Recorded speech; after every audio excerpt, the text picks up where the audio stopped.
Hello?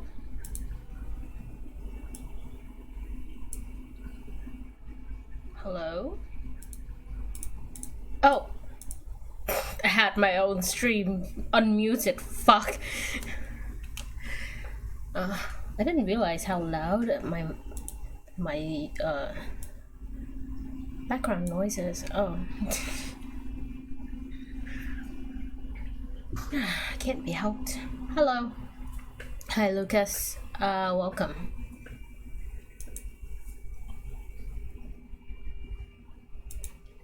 We are starting on I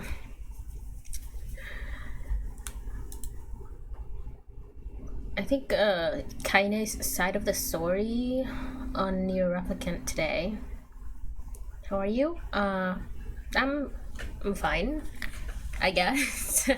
I have my gamer juice right here. So, oh. Sorry, I'm drinking. my tracking just does not cannot handle.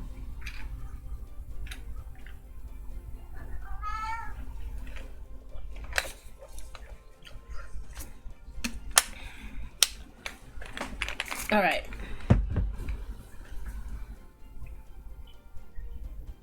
Hey, cat, not like this. Not when I just started on stream. Not like this. What is the gamer juice? Oh, it's just Coke. Just, just normal, soft drinks. Not Monsters, sorry.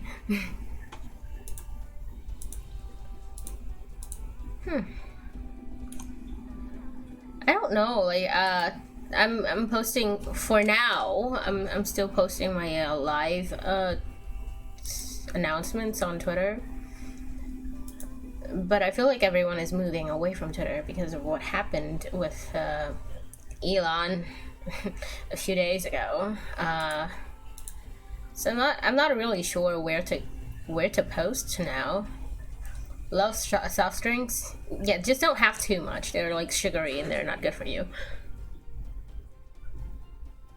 My cat is trying to poop outside of his litter box again. He's like looking at me to make sure that I'm not looking when he's going.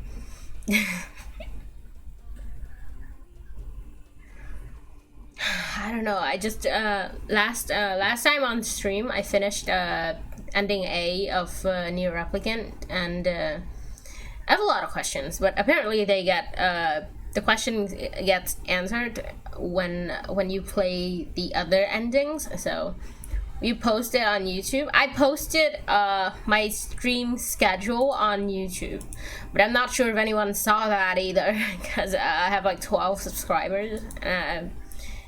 You know, I have like a bunch of I'm almost at affiliate actually. I have like 42 followers on Twitch now, so I'm not sure if anyone's going to see it if I post there. I have like 12 subscribers, so I am also not sure if it will be appropriate to like post live like Twitch announcements on YouTube, just cause it's a different platform, right? It gets convoluted real quick.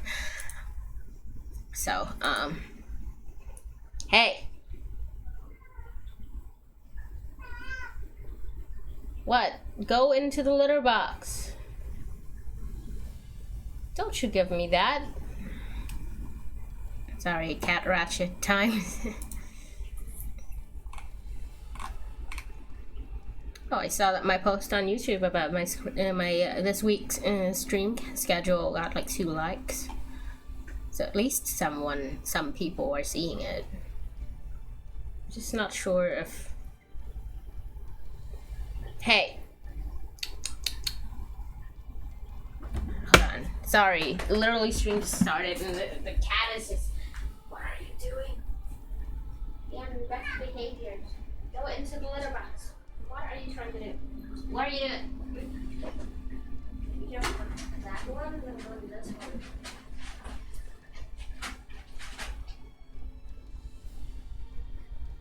The litter box. You can do it. You can do it. It's a litter box. I'll clean it.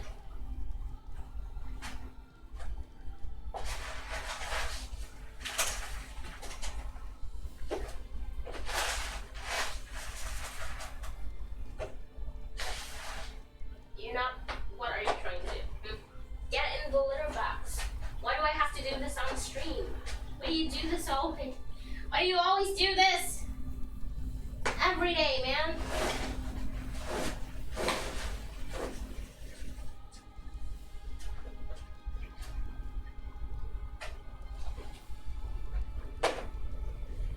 Okay, he's in the litter box. Here we go. You can do it.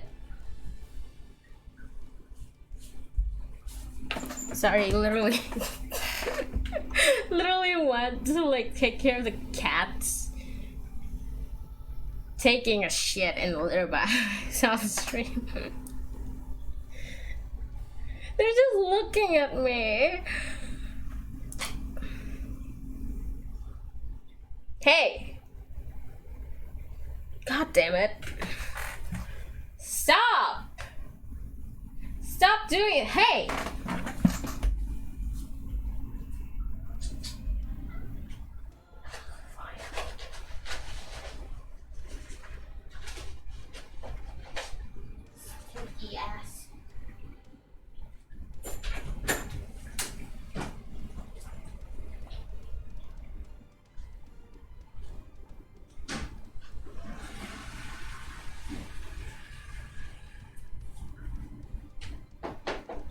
Get out of here.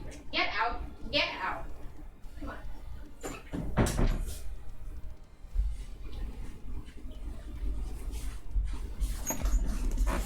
Is the litter box outside your room? No, it's inside of my room, but it's like at the door.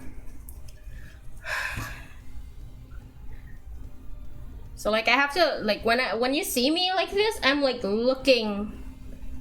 I'm like turning around to look at the litter box. Because it's like out behind me. Okay. Hopefully that's the last litter box incident for today. Because I want to play games.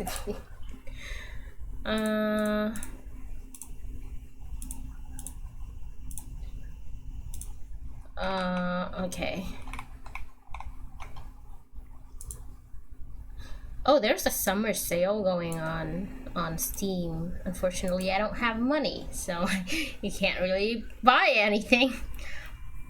But I do have Nier Replicant to play. Alright. Oh, wait. No, I have to change to the gameplay. Oh, I didn't use my stinger. Shit.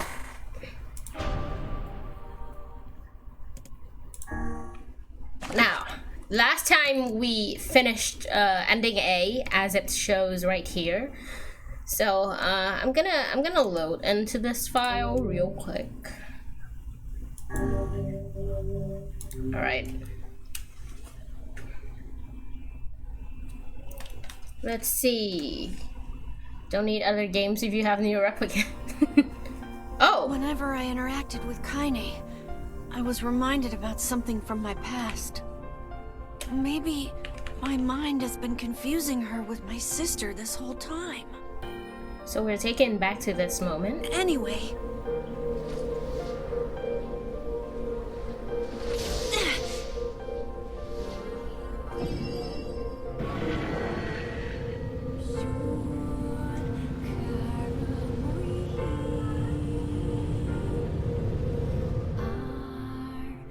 Where are we? Why is it this moment though?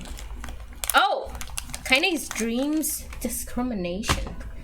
So she was dreaming when she was frozen. Oh no, it's a fucking Reedy.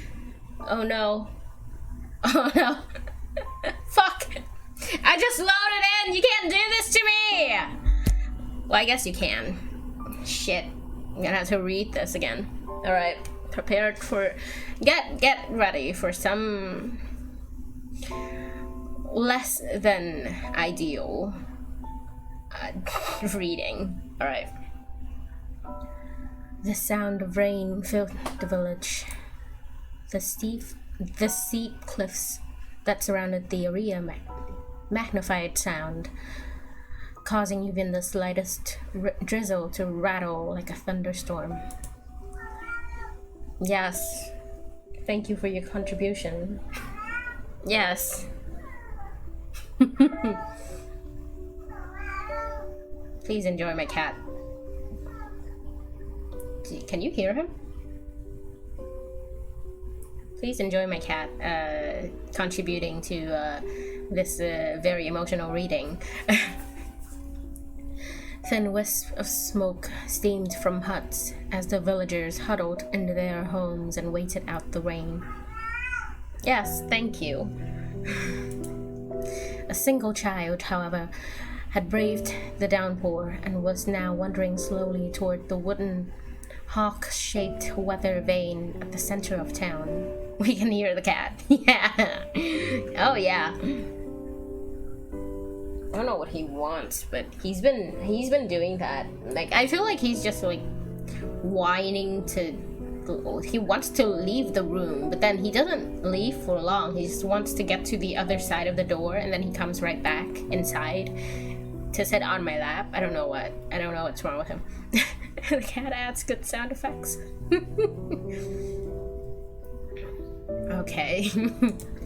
The wanderer reached the vein, which had existed for as long as any could remember, and stared. The child's face was simultaneously delicate and fierce, like a teacup that had survived a shipwreck. Those traits combined with pale white skin to give the face an almost sexless quality. Interesting word choice. If the beak turns east, I go home. If it stays west, then I. The child blinked. Rain slowly dripped down the young one's short hair and began its long descent to the ground. Hello, cat. Come on. Oh, he's here. Come on. Oh my god. The child felt a slight breeze and watched as the vein slowly creaked to life. Spinning this way and that for a moment. It finally settled with the beak pointing firmly towards the east. East? Really? What? I think he wants more food. It can't be certain. Before the vein could move again, a jagged rock came spinning and tumbling down through the air, striking home against the child's head. Huh? The force of the blow dropped the child to the ground as the hail of stones began to fall all around. Oh no, they found me. What? A heartbreaking smile crept across the child's face as the stones continued their assault. Through the rain, the sound of multiple footsteps grew louder before a voice rang out. Oh, yoo-hoo! Kaine! Oh, the voice belonged to... Yes, thank you. Thank you.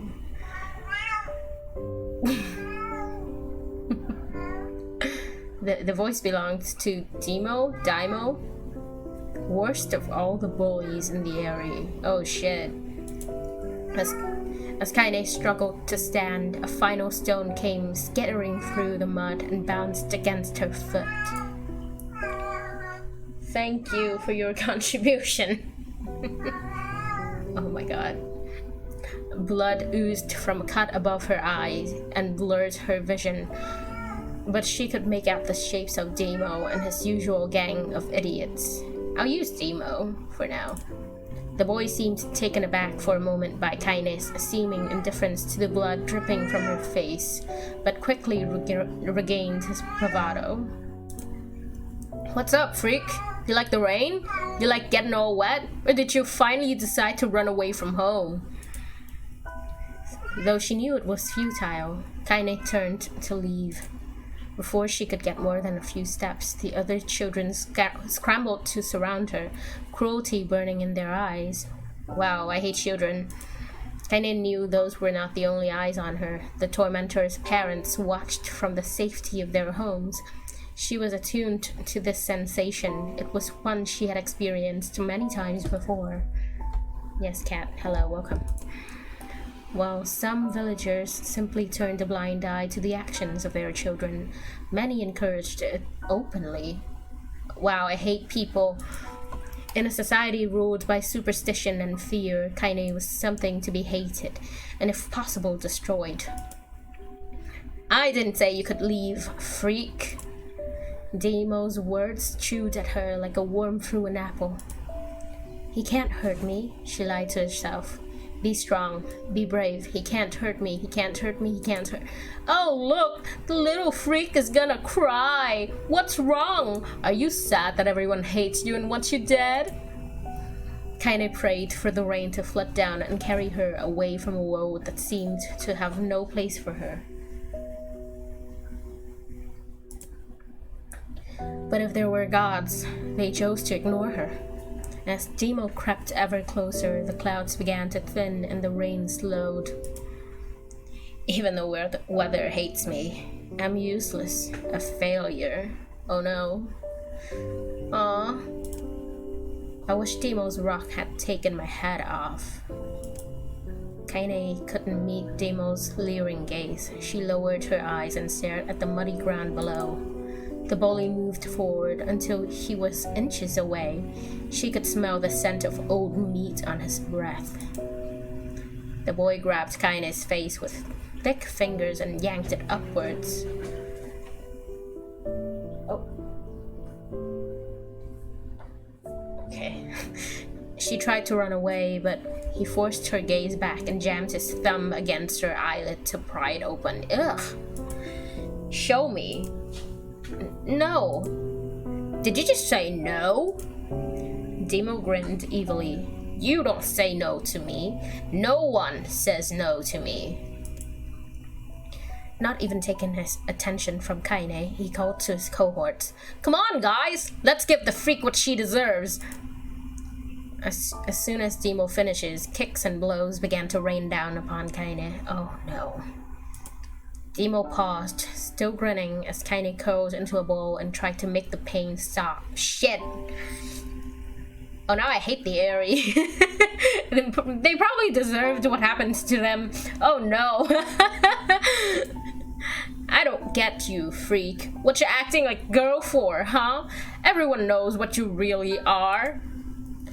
Kaine ignored the question, choosing instead to stare at the weather vane. It continued to point east, as if supremely confident about the future it had chosen for her. Go home? Yeah, that's a funny joke for someone with dead parents and no home to go to. Freak! Chanted the children. Freak! Freak! Freak! Kaine closed her eyes and listened to the rain, waiting for the pain to start again. As the clutching hands of the village children closed around her, she bent her mind to the sound of the rain, letting it become her world entire. The rain fell, but the pain never came. Only when the laughter of her tormentors turned to terrified cries did she dare open a single blood-caked eye. Kaine was shocked to see Deimo sprawled on the ground, holding his head and screaming in pain.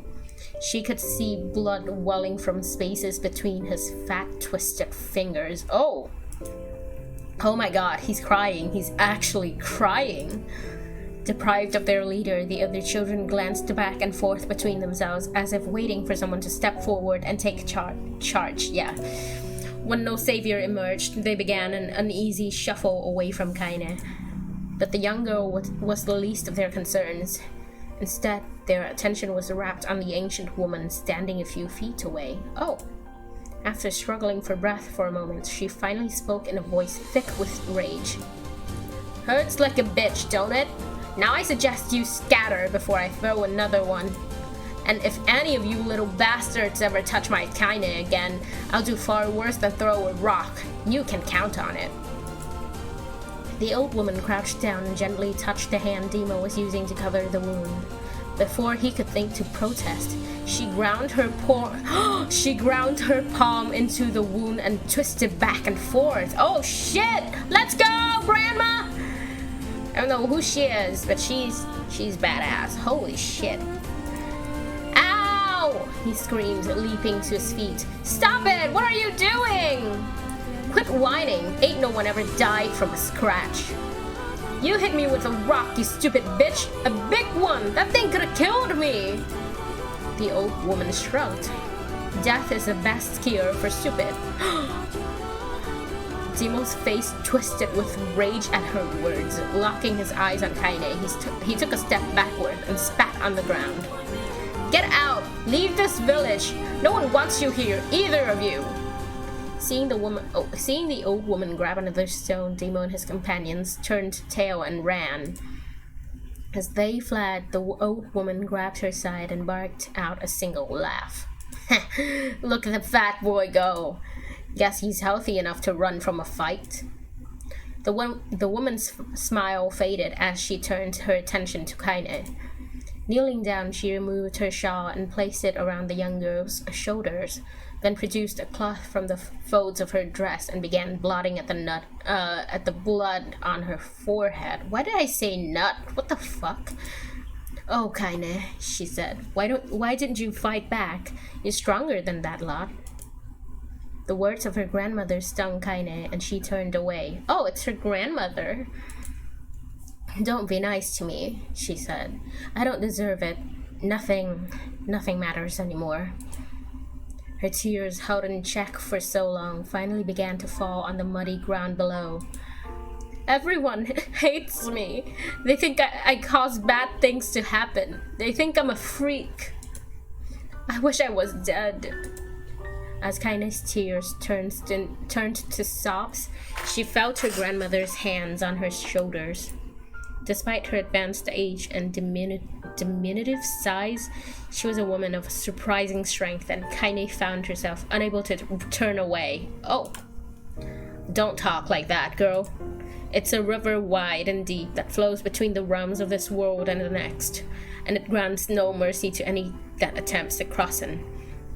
You got a duty to fight until your last breath. Understand? The old woman tightened her grip and tried to still the tremor in her voice. You know the pain of losing someone close to you, Kaine. You know because you survived it. As the words hit home, Kaine was struck by the force of her love for the old woman. As a young child, she didn't even know of her grandmother. But when her parents died, the woman quickly accepted her as her own. Oh! Grandma, as Kaine called her, was cunning, vulgar, and quick to violence, and their first few years together had not been easy. But with each year that passed, Kaine and her grandmother had grown closer.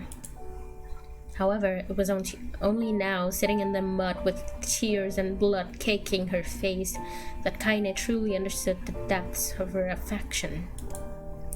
Here was a woman who had seen hard times, who had seen death, who had fought through all these things and somehow emerged on the other side. If anyone could understand Kaine's pain and loneliness, it was her. Do I make you sick, Grandma? Of course not. Don't be an ass. Kaine drew her grandmother's moth-eaten shawl around her body and shuddered. But my body, it's not normal. If I was normal, then Mom and Dad wouldn't... Hush, interrupted Grandma. I'll not hear another word of this nonsense. You're my granddaughter, and I love you, and if folks have a problem with that, they can just go to hell. Aww. With that, the old woman reached out and placed a wreath of dried flowers in Kaine's hair. The skill it took to bend the flowers without breaking the stems or losing a single petal was remarkable, and the beauty of it made Kaine want to cry all over again. So, I remember there was like a flower crown of some sort. A flowered wreath of some sort at Kaine's hut. And she, if I remember correctly, she was warning us to not touch it when we first met. Is that it? Is that what it was? Sorry, my chair is creaking a lot. I'm checking my stream to see if my stream is lagging or not. Sorry. Hold on. Okay. Oh my gosh, these are lunar tears. Grandma, you made this for me? Lunar tears were legendary flowers. Most people could live their entire lives without ever seeing one, and yet her grandmother had somehow collected a dozen or more. Kenny reached up and touched the wreath as if she couldn't believe it was real. Where did you get these?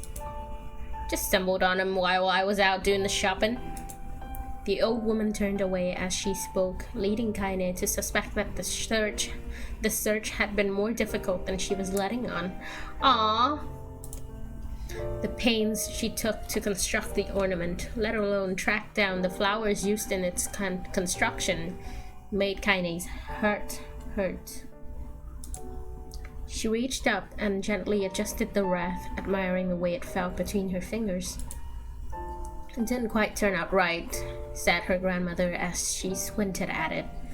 These old hands have trouble with delicate work, but it sure looks good on a pretty girl like you. Kaine blushed and turned away. Aww. You think I'm pretty? Of course you are. What a fool thing to say. Thank you, Grandma. Her grandmother smiled. We're gonna be fine, you and me, she said. Long as we got each other, we'll be just fine. Kaine took her grandmother's hand in hers, and the two of them struggled to their feet. As they began the long walk home, Kaine gripped the hand with all her might, as if trying to stop smoke from drifting away on the wind. The rain had stopped. Kaine stood beneath the weather vane, watching it spin in lazy circles, no longer caring about the direction it faced when it stopped. I don't need to escape. I have a home now. Grandma loves me, and that's enough. Even if it's us against the world. Kaine let her gaze drift up past the vane and into the cloudy sky. The last faint hints of a rainbow were slowly fading. As she turned and headed for home, the light scattered into a million particles and vanished, seemingly taken away on the breeze. Oh, daily life! So, this was what she was dreaming about when she was, And because it's all dreams, of course it's all really shit. I need water. I'm so happy I got water.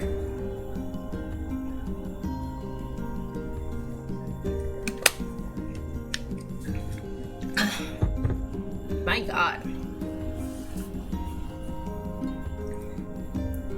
Alright.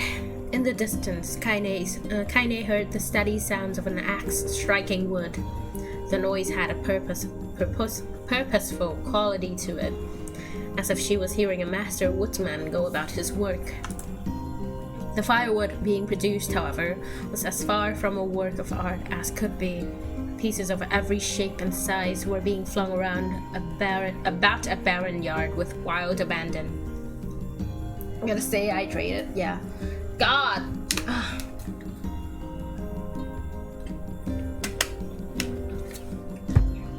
Literally too much reading. My god. Anyone trying to stack such wood would probably die of frustration before the job was through. Stupid piece of shit axe! Kaine's grandmother flailed away with the axe, filling the air with both splinters of wood and words that would make the most hardened sailor blush. Grandma! Called Nier. Oh, sorry, Kaine. Fuck! That you, Kaine? Yelped the old woman, taking her eyes off the wood for a moment. My throat is so dry right now. Shit. Don't get too close, or I might take your goddamn foot off by mistake. She brought the axe down on a piece of wood, sending chips flying in every direction. One spun past Kaine's One spun past Kaine, close enough for her to hear the whistle, at which point she decided to step back. Once she'd scuttled to a safe distance, she cupped her hands around her mouth and shouted, "Grandma! Do you need help? I can get you water or lunch or a new axe or something." The axe, poised to strike another wobbly blow, paused in midair. The old woman considered her granddaughter's offer for a moment, then smiled. "Tell you what, since I'm doing such a piss-poor job of shopping, why don't you come here and take over so I can go get the water? Shades have been restless lately, and I don't want you running into one of them bastards." Relinquishing the axe, her grandmother picked up a long pole with wooden buckets on either end. Gathering water was by far the more difficult of the two jobs, but Kaine knew better than to complain. Once Grandma's mind was set, there was no changing it. Kaine did her best to help with chores, but Grandma took every task that required travel to the village. Though she had a long list of plausible excuses, Kaine knew the real reason. She didn't want her granddaughter to be taunted and harassed by the villagers. Once Kaine moved in, Grandma decided to take up residence a good distance from the area.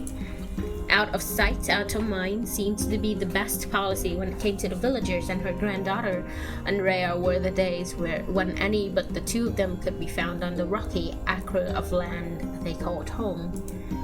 Kaine enjoyed the solitude, but harbored a secret resentment that her grandmother was forced to spend her golden years in such a place.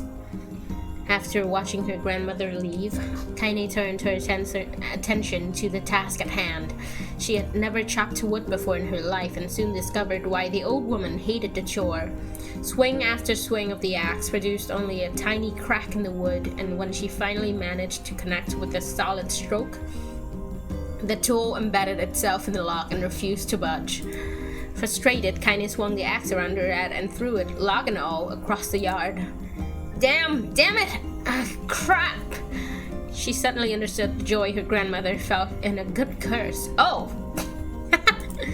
Happier now, she picked up the axe, forced it from the wood, and resumed chopping. She had a natural skill with the blade, but the task was challenging, and blisters soon began to form on her small pink hands. This is tough, and my logs are all weird sizes. Spitting on her palms and ignoring the pain, Kaine redoubled her efforts. Just as she was developing a rhythm, Grandma returned from the village. Setting down her buckets with a small sigh, she took one look at the logs and coughed out a wheezy laugh. Pretty clumsy, girl. You better practice if you... Her grandmother suddenly collapsed to her knees, causing one of the buckets to go wobble precariously. Eyes wide, Kaine dropped the axe and ran to her grandmother's side. Grandma! The old woman shook her head and pointed a trembling finger at the bucket. Get the bucket! Can't let it spill! Kaine steadied the bucket with a foot as she knelt by her grandmother. A small bit of water sloshed over the side and made a new home in the hem of her dress, but Kaine didn't notice. Grandma? Grandma, what's happening? Crazed with panic, she grabbed her grandmother by the shoulders and shook. After a moment, "Oh!" The woman lifted her arms and batted Kaine away. Stop that! Just stop! She cried, breathing heavily. It ain't like I'm dying, just tired from the trip is all. Kaine desperately wanted to believe her, but one look at the woman's shaking hands and worn face told her more than words ever could. Her grandmother had lived a long, hard life, and it seems the bill was finally coming due. Oh no. The time when her grandmother watched over Kaine was ending. Sooner than either of them had feared, the position would be reversed. The next morning, Kaine came to the side of her grandmother's bed and took her wrinkled hand. Grandma, you're sick and you need medicine. I'm going to the village. The old woman shook her head and tried to rise, but Kaine gently pushed her down. It's all right, she said. I'll be fine. Her grandmother fixed her with a gaze that could melt steel.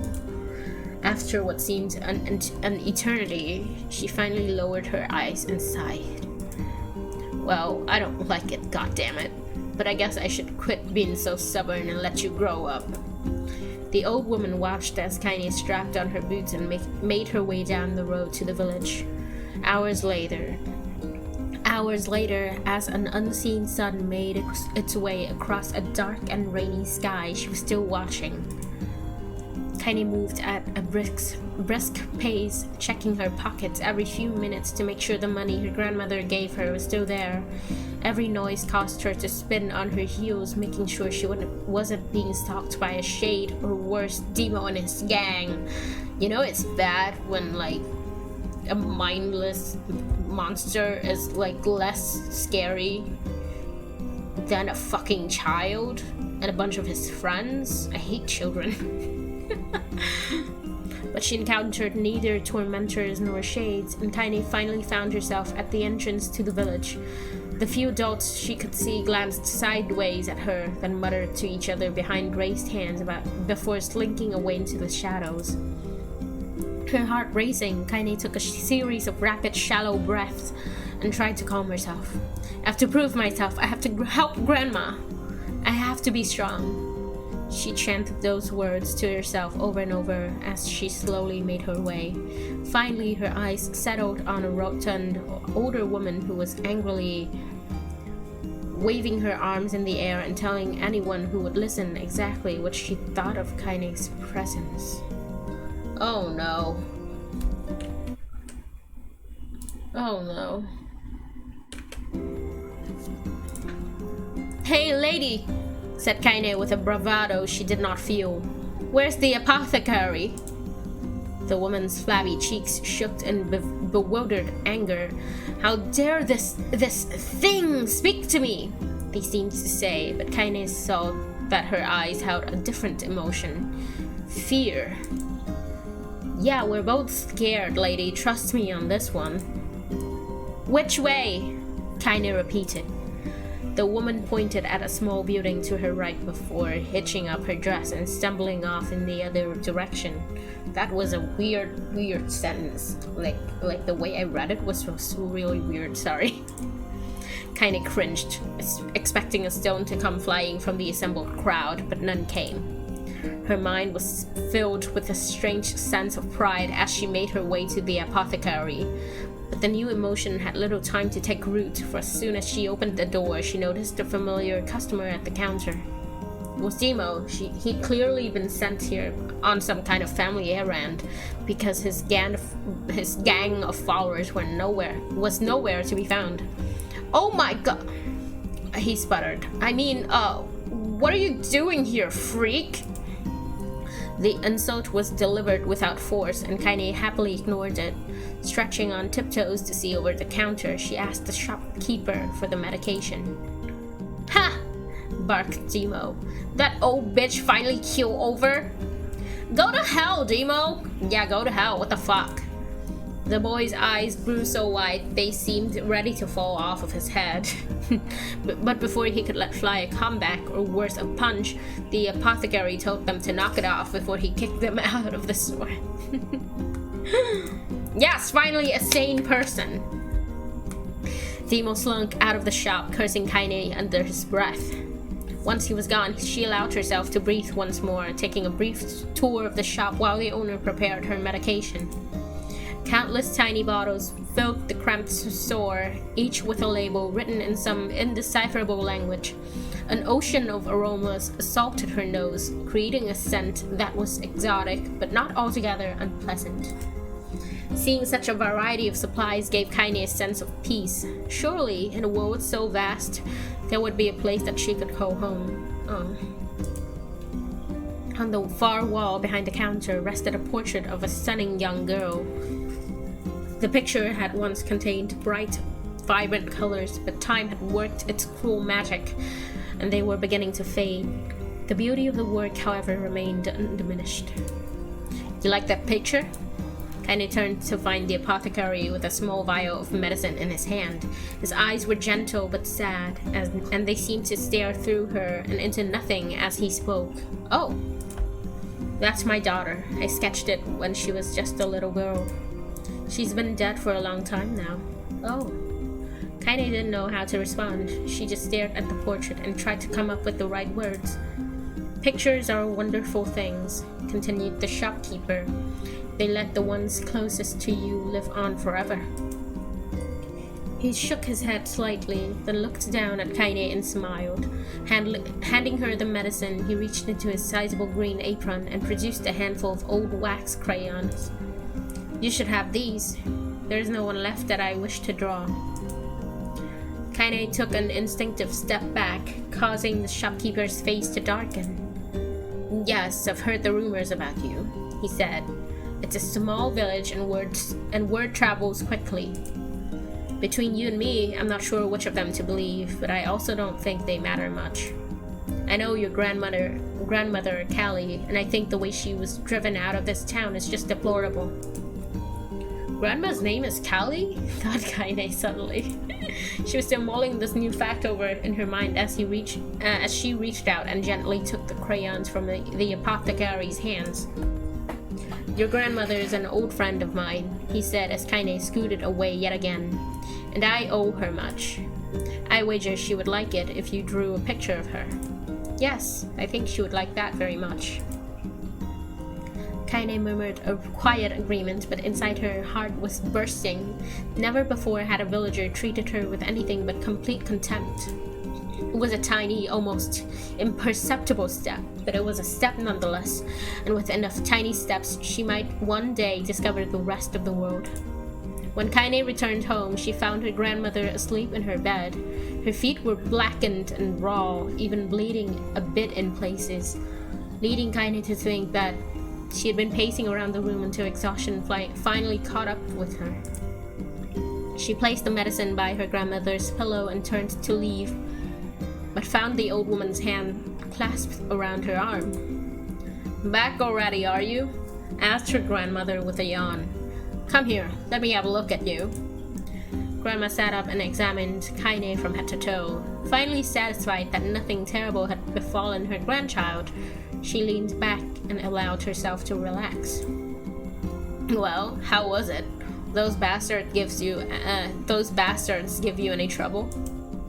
It was kind of fun, said Kaine with a small smile. No, seriously, it was. Fun, eh? Asked her grandmother in a voice which implied she believed anything but. Uh-huh. So anytime you need me to run an errand, just let me know.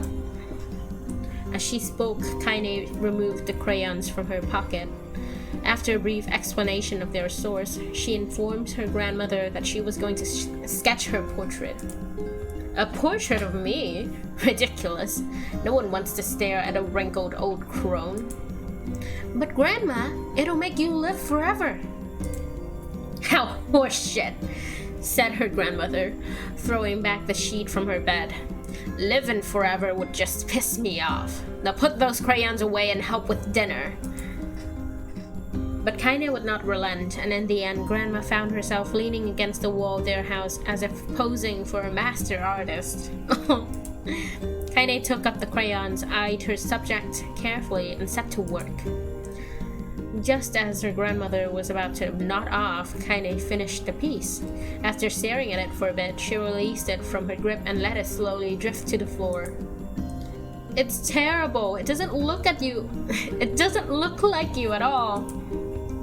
I'm sorry, Grandma. I thought these crayons would, make drawing easy or something. The old woman's eyes narrowed at her granddaughter's disappointment. Let me be the judge of that, she said, ignoring the pain in her back and reaching for the paper.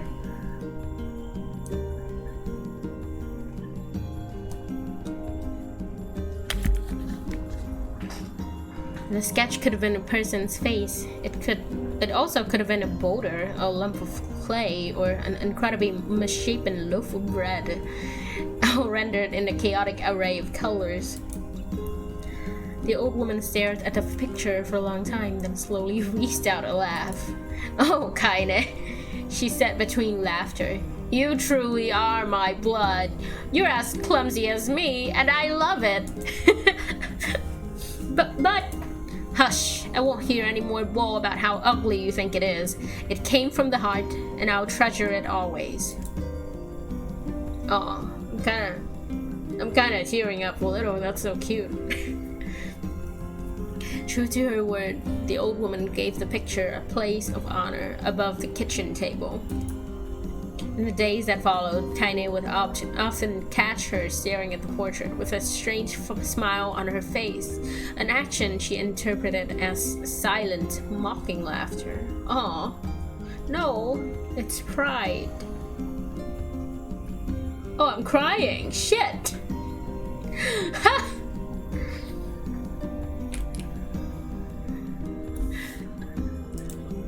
A week later, Kaine could stand it no more and asked her grandmother to take the artwork down. Bro, as an artist. This hits. This hits. Shit. Posh, said the old woman. I'll take it down when they roll me in my shroud.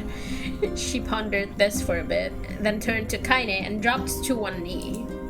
Listen to me, girl. Seeing this picture makes me happy in a way I've never felt before. Oh no, I'm crying! Shit! And it makes me want to go on so that someday you can feel the same happiness. It was a moment that burnt itself in Kaine's memory, a perfect blend of pride and love and joy that came together to form a lifelong remembrance. I'm actually crying. Shit. She swore to never forget this moment. To never forget the old woman who had made her place in the world possible. Time moves on. People and memories move in and out of a life like ghosts passing through a hole. But this moment will be different, Kaine swore, because I will remember it forever. Forever. Oh, separation. Okay, now we go to the arc where the grandma dies. Of course the grandma dies. Kaine listened to the sound of crackling firewood and stared at the black object on her plate. She'd been pushing it around the wooden desk for a good 10 minutes, ignoring the bemused stare of her grandmother. Finally, she summoned her courage and gave the object a brief sniff. A sharp, bitter scent flew up her nostrils and made it home there, causing her face to twist with disgust. Grandma, I can't believe you want me to eat a bug! The old woman threw some more wood under the cooking pot and snorted. It's no bug, you fool girl, it's a berry. Why the hell would I be feeding you bugs? Yeah, well, it sure looks like a bug, said Kaine. And I think it's burnt or something because it smells terrible. With that, Kaine held her nose and threw the berry in her mouth, chewing as little as possible. Oh yeah, that's terrible, alright. Why, you little brat? Laughed the old woman. Look at the sass on you. You've been spending too much time with me, and that's a fact. 5 years had passed since the moment when Kaine's grandmother saved her from the bullies. As is often the way with two stubborn people, their relationship had grown in fits and starts, but moved forward all the same. Meals that used to be somber affairs were now filled with laughter and hurled abuse in equal measure. Kaine could not remember a time when she had been happier. As the years went by, Kaine started to shoulder more and more of the daily responsibilities. Her grandmother's legs grew weaker by the day, and she could no longer do many of the chores she used to take for granted. And so this morning found Kaine lacing up her work boots with a breakfast of burned berry rolling through her belly. Where are you going today? Asked Grandma suddenly. Kaine looked up, surprised. The old woman rarely asked for specifics anymore. Well, I was gonna check out the Kalmuck trees and see if they were ripe. I thought we could make some jam or something. Oh, and I'm going to pick up some flagstones, so I need to take the wheelbarrow. Flagstones? What in the hell for? Kaine stared at her grandmother, then held out an arm and swept it around their home. Constructed mostly of cloth, rope, and rubble, the old place sagged like a boxer in the final ground. Oh my god. Grandma, a dying cat could chew through this house. I'm going to build a stone wall so we have some protection. The old woman laughed, exposing her toothless grin to the world. Oh. Goddamn, girl, if a bunch of thieves want to ransack this old place, let them come. We got nothing worth stealing anyway. I'm not worried about thieves. I'm worried about shades. People saw one west of the village yesterday. The old woman tilted her head and stared at her granddaughter. Well, shoot. I don't know why you have to do it today. We can worry about it some other... Grandma, no. If I don't go to the Kalma trees, we won't eat tonight. You know that. A confused expression passed across the old woman's face, and for a moment she was a small child lost at a carnival. Yes, she said after a bit. Yes, of course you're right. I'm sorry, Kaine. Lately, it seems my mind is... She didn't finish the thought, instead walking over to her nightstand and gently taking the wreath of lunar tears from the drawers. The flower's petals had aged to a brilliant whiteness, and Kaine thought it was more beautiful now than the day she first received it. You're gonna be a true woman soon, Grandma said as she placed the flowers in the girl's hair. So that means less chatter about shades and building defensive walls and more talk about how beautiful you've become. Annoyed, Kaine reached up to remove the garland, but the look on her grandmother's face stopped her hand. You're a beautiful thing, said the old woman, and there ain't another like you in all the world. I'm very proud of you. Okay, Grandma, that's enough goddamn compliments for one day. Such a mouth on you. Where did that come from? Gee, I wonder. I'll teach you to sass me, girl, yelled Grandma. Suddenly, she lurched forward and grabbed Kaine by the ears, hauling her around the room with a crazed grin on her face. Grandma! Yelled Kaine in a quaking voice. Grandma, stop it! What the hell? Oh, the old woman stared at her and blinked, then slowly held her wrinkled hands out as if it was the first time she had ever seen them. Oh no, dementia? Oh, I don't know what happened there. I'm sorry, girls. Sometimes my mind just... Kaine thought the look on her grandmother's face was the most heartbreaking thing she had ever seen. Listen, she began. Maybe I should stay home after all. No, I won't have you stay here to keep an eye on an old codger like me. You go get your fruit and your wall and whatnot. I'll be fine. And when you come back, I'll have a nice grasshopper dinner waiting for you. Kaine rolled her eyes, then kissed her grandmother on the forehead and made ready to depart, trying desperately to ignore the worry that was gnawing at the walls of her heart. Kaine could feel the old woman's eyes watching her as she moved down the path. Don't turn around, she told herself, but in the end, the temptation was too great. She spun on her heel for one final look and saw a small, bent woman standing in front of a ramshackle hut with a sad expression on her face. Gods, she looks so old now. It's like the wind could reach down and just carry her away. Kaine worried about her grandmother all day, causing her work to suffer.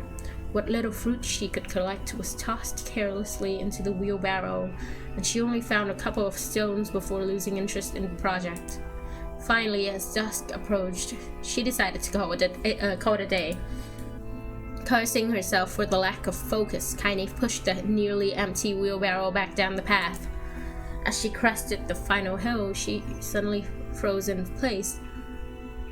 The wheelbarrow fell from her fingers and collapsed on its side, sending a few pieces of wrinkled brown fruit rolling back down the hill. Her gaze was transfixed by a thick black cloud that hovered just ahead. Tracing its path with a finger, Kaine suddenly felt her stomach knot in on herself. Kaine suddenly felt her stomach knot in on itself. Fuck. Okay. No. Oh gods, no. Her grandmother's house was ablaze, the flames licking up as if trying to touch the sky itself. Oh no! Did she burn? Grandma? Grandma! Kaine ran then, faster than she had ever moved in her life. Once she tripped on a stone and went sprawling into the rocky ground, but she leapt to her feet and continued running, unmindful of the blood that spilled from her wounded hands and knees. As she got closer and closer, Kaine's mind began to race in time with her footfalls. It's too dark, not just fire, can't be fire, too much smoke, gotta save her. She burst into the front yard and came to a sudden halt. Her worst suspicions confirmed. The smoke from the fire was mingling with the thick, inky blackness of an enormous shade. Oh! The massive creature supported itself on 3 twisted feet and achieved balance through means of a large armored tail. Scales, horn, and claws sprouted from its body in a random, chaotic pattern, giving it the appearance of a lizard designed by some insane god. Seeing Kaine, it let out a roar and flicked its tail, sending small whirlwinds spinning around the yard.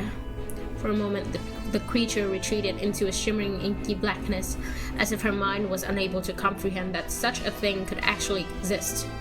But then the smell hit her, a blend of rotted meat and excrement, and the her became real once more. The creature bellowed again, and this time Kaine responded with a scream of her own.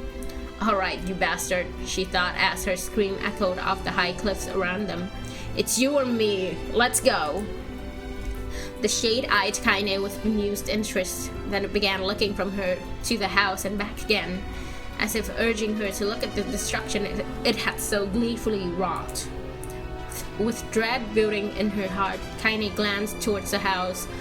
Through the smoke and flames, she spotted a small figure struggling to escape the ruins. "Grandma!" At the sound of her voice, the old woman began waving frantically. "She's alive!" thought Kaine. "Alive!"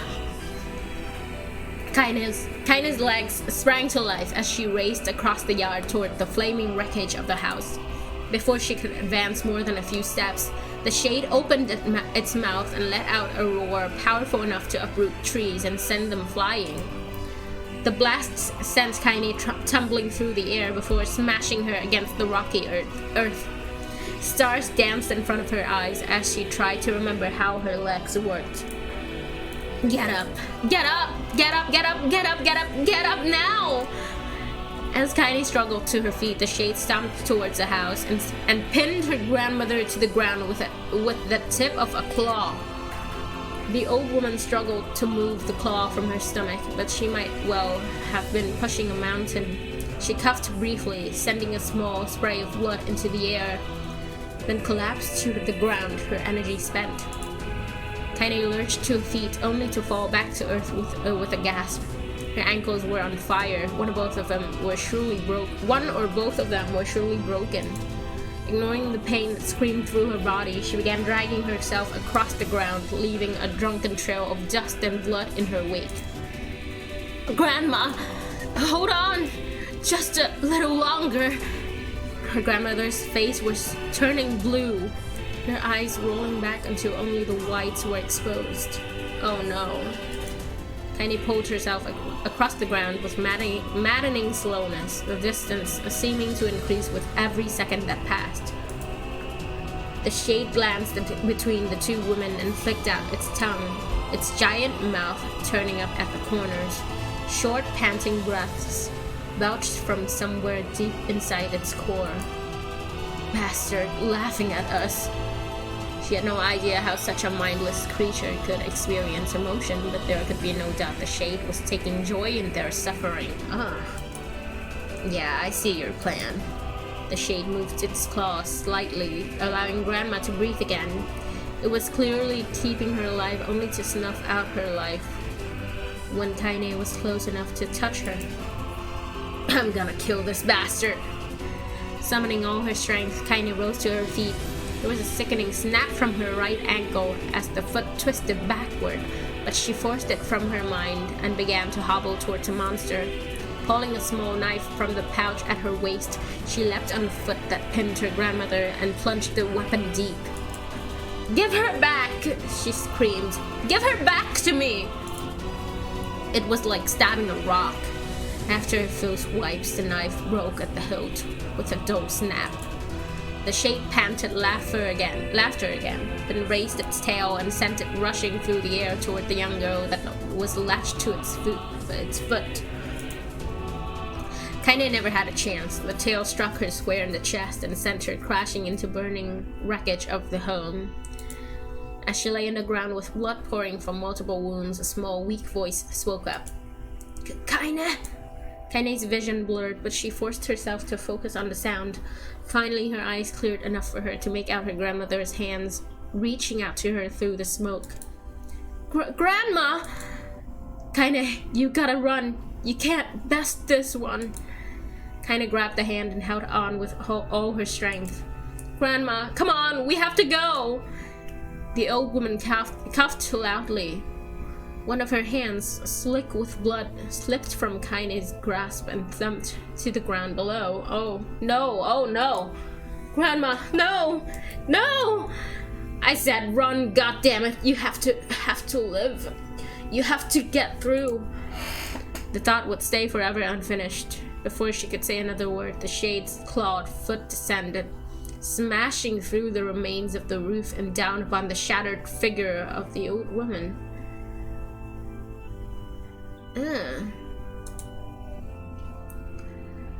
Blood oozed from gaps in the creature's toes as the terrible putrid smell assaulted Kaine's nose once again.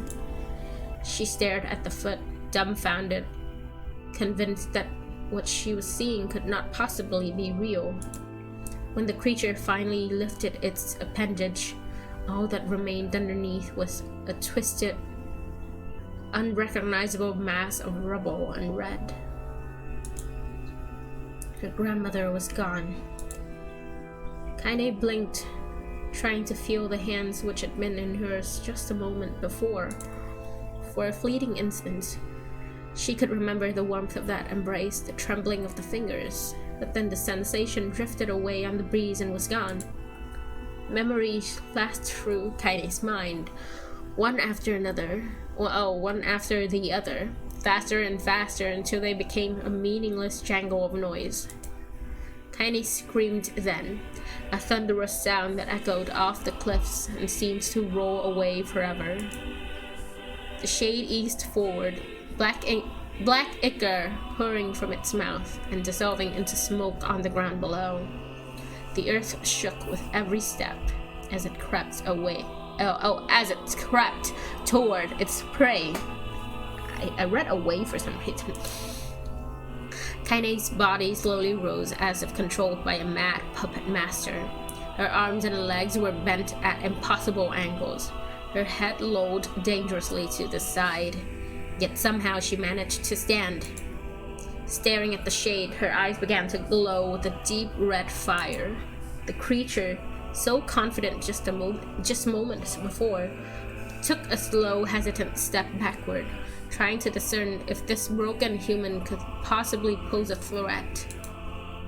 Kaine seized the moment. Laughing like a madwoman, she leapt into the air and plunged the shattered hilt of her knife deep into the leg of the shade. The shade shook Kaine off like a fly, sending her crashing to the earth once again.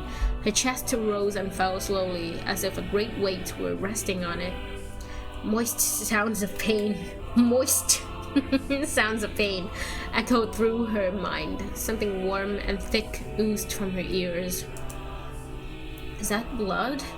I think it is. I think I'm bleeding to death. No, can't die. Grandma told me to live. Deep inside Kaine's mind, something finally broke. The sound, the pain, the smoke, and the flames, all of it faded away until all that remained was a single incantation repeated over and over again. Kill it! Kill it! Kill it! Kill it! There we go. Let's go! now! Kill it now! As the as the spark that was Kaine slowly began to flicker and die, she felt her desire to kill and her desire to live blend into one. The distance between heartbeats grew longer and longer and longer. Oh. Oh, we're back. Hold on.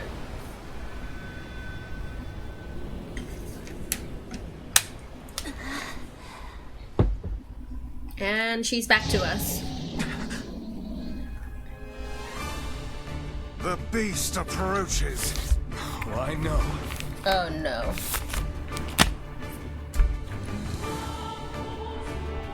Is this gameplay? Am I gonna have to fight it, or am I just gonna watch a cutscene? What's going on here?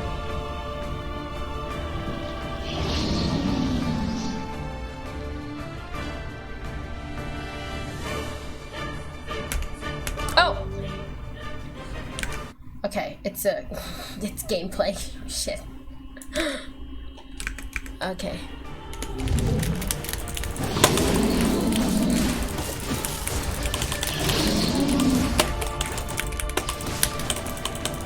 What anger this creature must have. How did it even survive these past 5 years?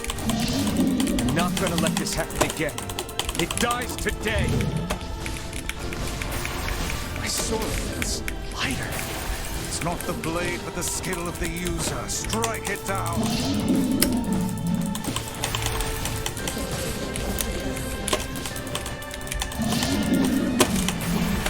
Okay.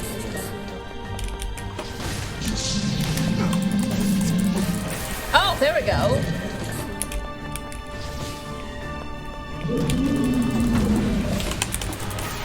Oh. That's so much easier. What the hell? That's so much easier than I was trying to kill it the first time. What? Is it because I'm level 29?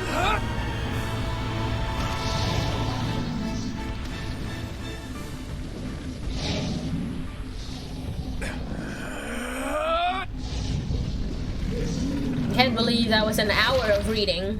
Damn.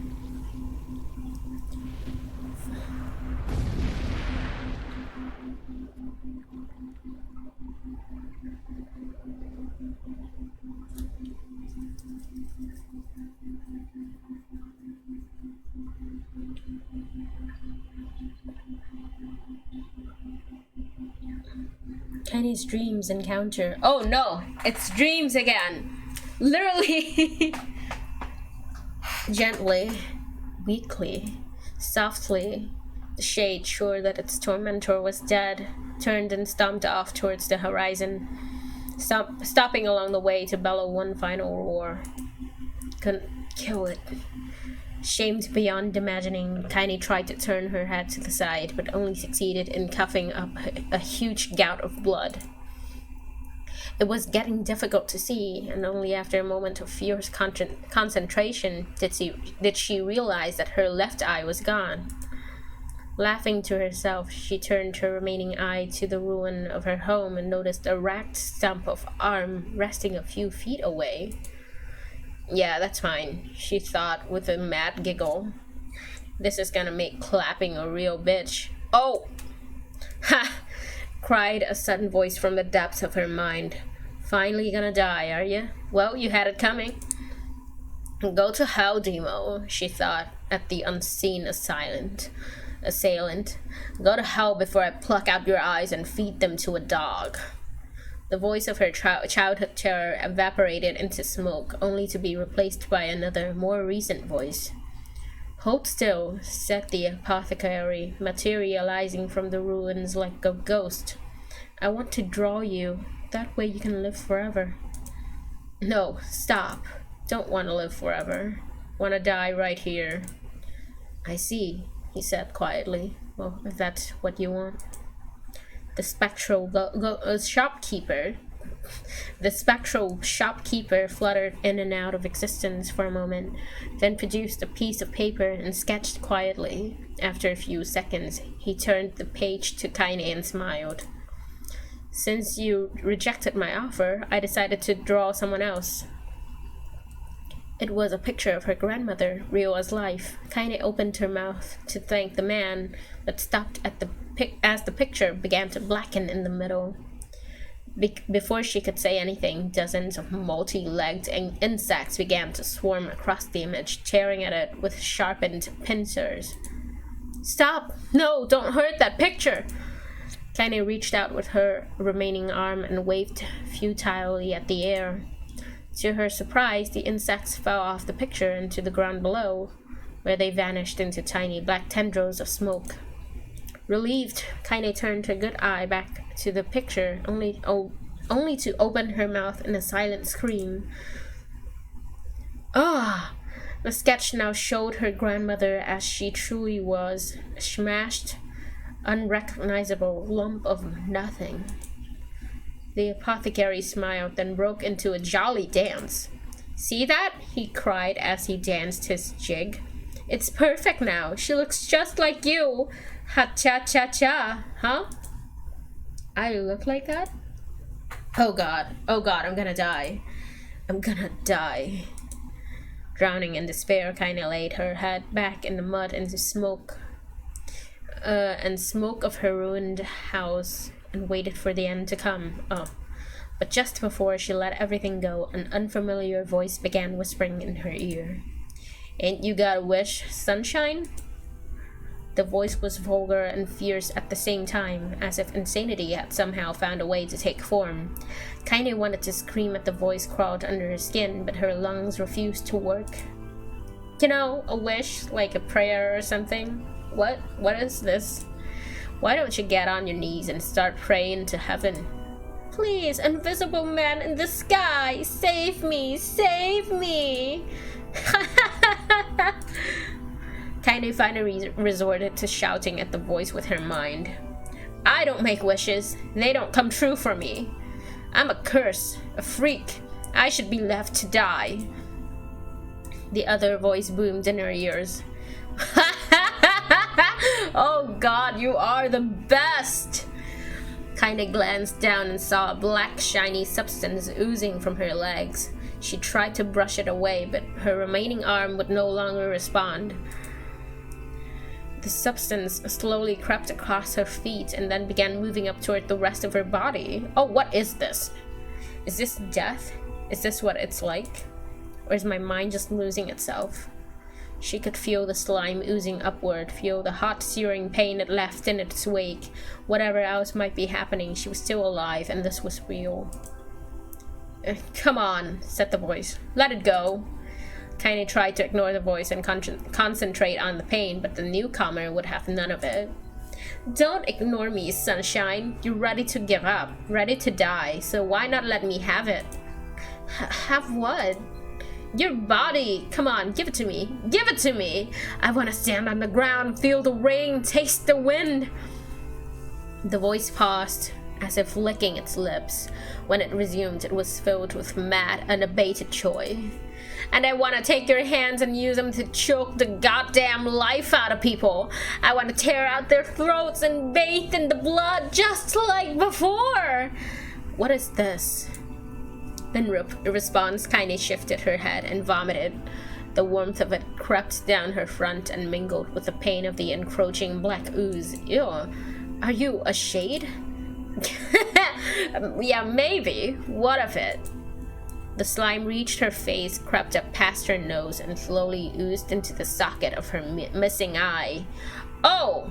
So, like, a shade was trying to possess her? The moment it touched her brain, Kaine was struck by the most powerful sensation she'd ever felt in her life. It was ecstasy. Huh? She wanted to scream with delight, but all she could manage was a small, whispered moan. Feels good, don't it? Asked the voice with a chuckle. Yeah, what can I say? I know how to please the ladies. What? What is going on? Now give me that body. Come on, give me the body and I'll give you more of this feeling. It's a fair trade. A black lump began to protrude from Kaine's side. As she watched, it grew longer and thicker, eventually taking the form of her missing arm. I can see better, she thought. My eye must be growing back too. The slime reached up to envelope the rest of her face, but she managed to brush it away. Stop, she whispered, marveling at how she had regained her voice. Stop! The black ooze hesitated, as if considering this request, then quickly shimmered down her body before disappearing in a cloud of smoke. What the hell, Sunshine? Screamed the voice. We had a deal! I thought you wanted to die! What is this? Like, what is this voice? Oh. Okay. Sorry. I was tapping out to see my stream. Grandma said, can't die yet. A brief image of her grandmother, bloodied and broken, flashed before her eyes. She saw the shade that had killed her, and heard its mocking laughter. Laughter! Shit! Sorry. Then closed her eyes and forced the image from her mind. Her whole body was quaking with rage. When she opened her eyes again, they burned bright red. That thing took my grandmother. I have to kill it before I die. Kaine glanced down and saw a mysterious pattern, the pattern of the shades, burn itself into her left arm. Well, I'll be damned, said the voice cheerfully. Look at that, Sunshine. I think you and me are gonna be good friends now. Kaine stared intently at her arm. The more emotional she felt, the more the letters seemed ready to puncture her skin and begin infecting the rest of her body. The arm clearly had a will of its own now. Stop. Gotta stop. Holding her left arm in her right, Kaine took a deep breath and tried to calm herself. Come on, don't fight it, pleaded the voice. Hate's my favorite dish, and I'm hungry. Let it go. Feel the anger. Burn with the fire of revenge. Thirst for blood. Then go out there and... Shut up and get the hell out of my body. Your body? Oh, that's rich, Sunshine. Real rich. Look, why don't you just stop and die so I can have this body all to myself? What do you say? I bet those buddies of yours in the area would love to see you dead. Kaine grabbed a nearby shard of glass and tried to saw off the shade-infected portion of her side. Before she could, her darkened left arm grabbed her right wrist, crushing it. Oh! Kaine screamed and dropped the shard as the sound of bone crunching on bone filled the air. Oh! Stupid idiot girl, you're possessed now, Sunshine, and there ain't no going back. The voice laughed again, a loud, long wail that seemed to go on without end. Possessed? Whispered Kaine. Yeah, possessed. You and me? We got what you might call a timeshare arrangement. Remember how folks used to think you were a freak? Well, wait till they let a load of you now. Oh, wait till they get a load of you now. Oh yeah. Kaine looked up, tears in her eyes. The sky seemed smaller somehow, darker. Is this because of that shade? Is this how they see the world? So, listen, purred the voice. I know this whole possession thing seems a bit sudden, but it ain't all bad. There's plenty in it for you, too. I'm a very powerful creature, Sunshine, and now that power belongs to you. I'm just wondering, like, how can shades possess people, you know? You got enemies? People you want to kill? I can make it happen. That little fat kid who kept picking on you? That big old shade that squashed your granny? We'll wrap them up in their own assholes.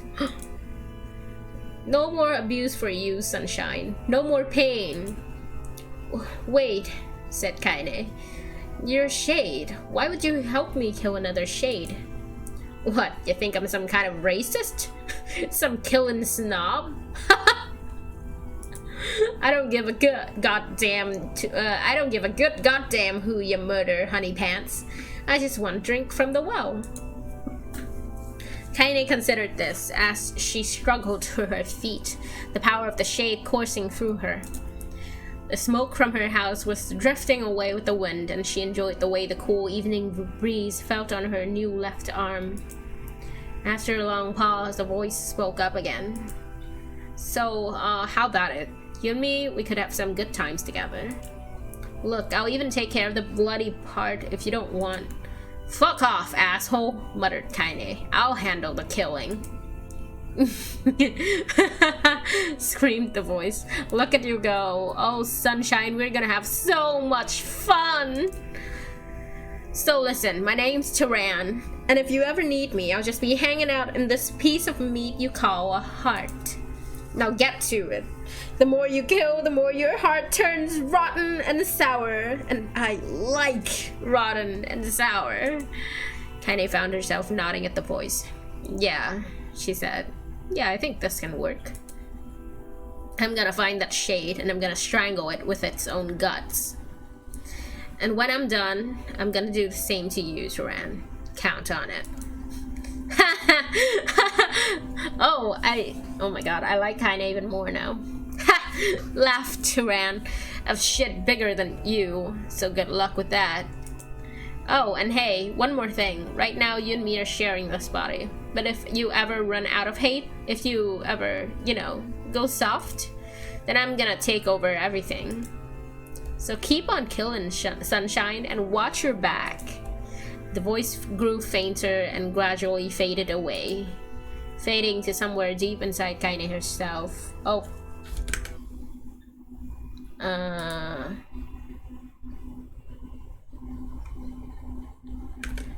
Okay. Kaine waited until she was sure the voice was gone, then waved her new left arm around a few times. It feels perfectly normal, she thought. It feels like mine. Desperately, she began poking and prodding at the new limb, determined to find something wrong with it. She didn't want it to feel normal.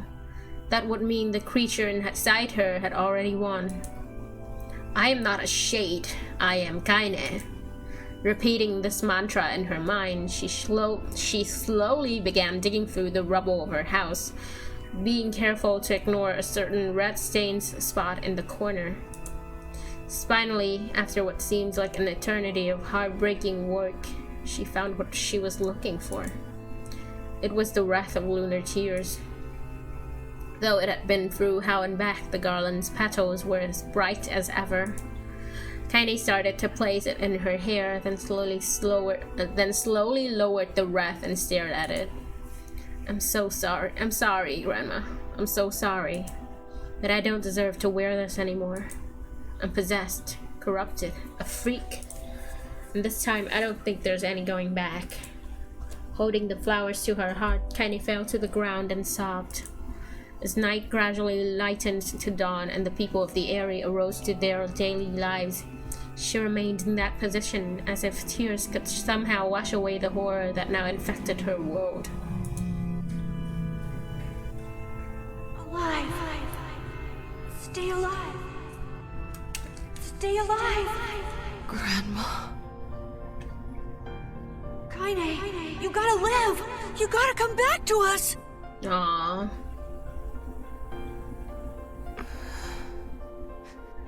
She dreamed of the past. Oh, that's heavy.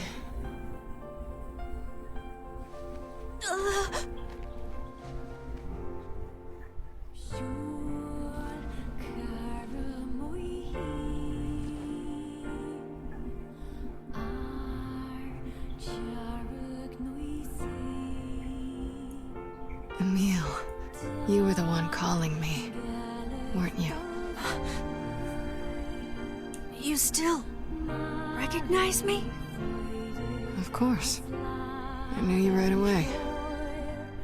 Oh! Thank you. Oh! Her left arm was wrapped up! Welcome back, Kaine. Wow, you grew up.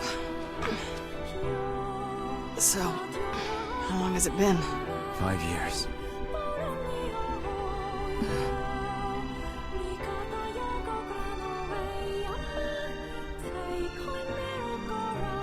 She's so cute.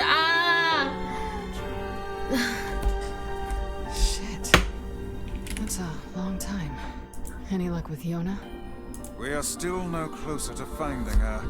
We need a way to locate the Shadow Lord.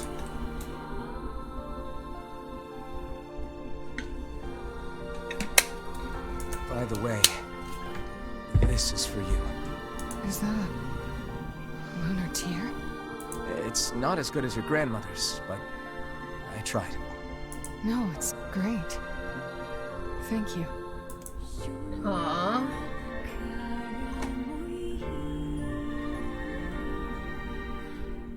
Kaine waking from her long, petrified sleep. Emil's unflagging kindness. Our reunion was a happy one, and we let it wash over us like rain. That is, until Devila and Popola had to go and ruin it all.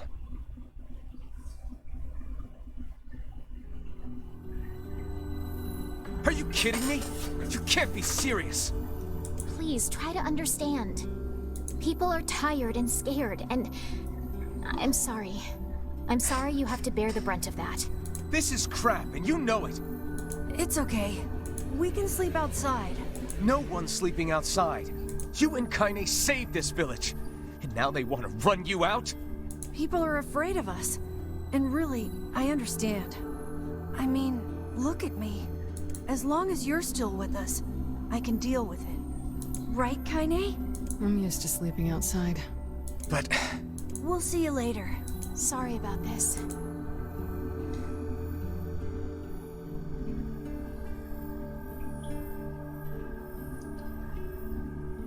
What is the matter?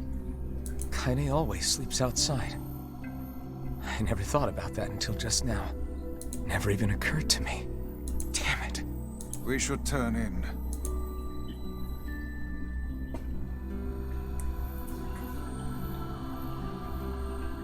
I didn't get much sleep that night.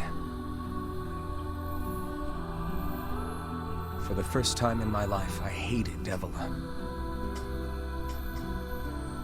For the first time in my life, I doubted Popola. But those feelings are pointless in the end. They said and did what they did for the sake of the village. To protect it from the horror of the Shades.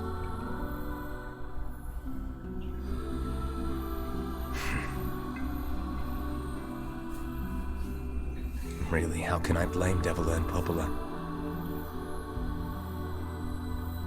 In the end, I'm just as bad. Because I never once stopped to think about Kaine and Emil's situation myself. Oh, so we're done with the reading. Thank God. Okay. Oh. Must be from Kaine's point of view now. Huh. Is it? I should apologize to Kaine and Emil. But what good would that even do? I got a fire going. Wait, is that... Campfires I'm so happy to get to talk to you again, Kaine. Yeah, me too. I tried everything I could think of to save you, you know. I polished you with a special cloth. I poured warm water over you. Nah. Wait, you poured water on me? Yeah, but it didn't really do much except make you all shiny. Hey, Emil. Thanks for saving me. I guess you noticed how I look different now. I'm sorry, Emil. I'm sorry for all of it. Well, I mean, this new form isn't all bad, you know? At least I can look at you when we talk, right? Aw. Hey, so why don't you tell me something about yourself? I'm not very interesting. Sorry. Come on, I just want to know you better. Please? Emil is so cute. He's like a baby. Like, baby brother, you know? Fine. This all happened when I was a kid. Before the whole shade possession thing. My body is... different. And when the villagers found out about it, they started treating me like a freak. But one person, my grandmother, accepted me just as I was. No matter how bad things got, she gave me the strength to keep going. She's really special to you, huh? Yeah. Oh, hey! That gives me an idea. Since we cured your petrification, we should start looking for a way to cure your possession in my body. Aww. I know we can do it if we all work together. Heck, it'll probably be super easy. Let me guess. More warm water? Oh. Okay, can we just forget I told you about that? Oh, they're so cute. Oh, this is the campfire that Emil was talking about.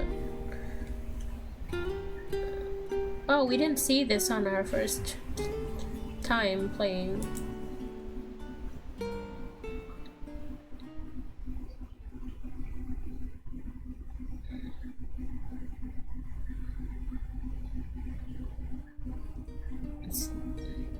Sleep well? Sure. And yet your red eyes tell a different tale. Oh, Don't be so hard on yourself, lad. I need to go see Devila and Popola. Very well. oh my god.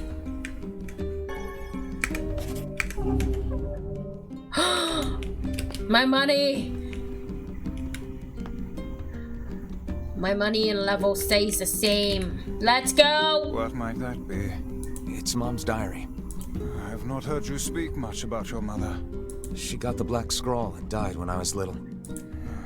My apologies for bringing it up. It's all right. I can barely remember her face anymore.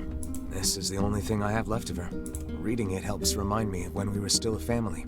I see. But the final entries get a little strange. In what way? Well, here, take a look. Oh. Oh, it's saved for me. Damn, okay. Say there. Can you not hear me? What? Huh? It's... Why are you standing about like a slack-jawed ninny? What? Sorry. Felt like I was dreaming or something. Sleeping on one's feet is quite the talent indeed. Come now. There's the door. Right. Let's go. Huh? Who is this? Is this the main character in Gestalt? No way! What?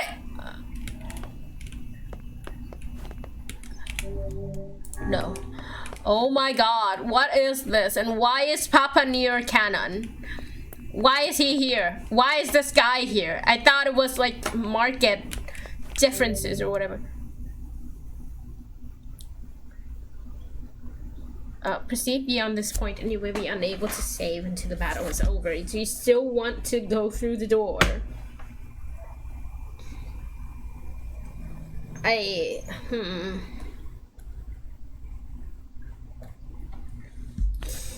Alright. Okay. I don't know. Let's do it. I want to know why he's here.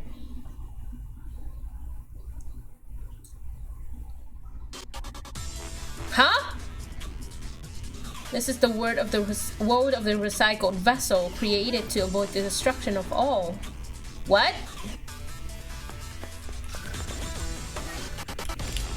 What?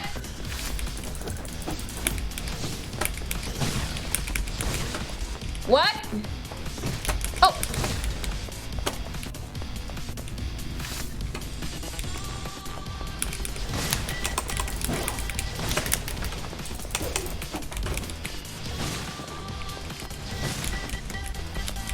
What?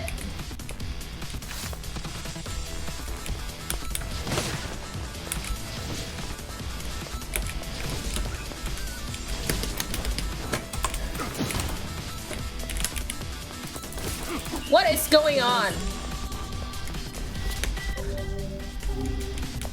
Next? Oh, wait, no. Next is Who am I? What is this? The world of the vessel?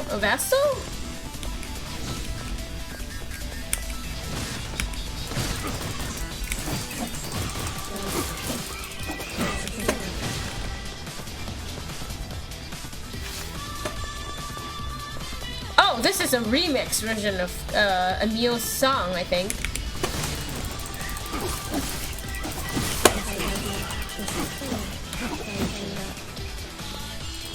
What?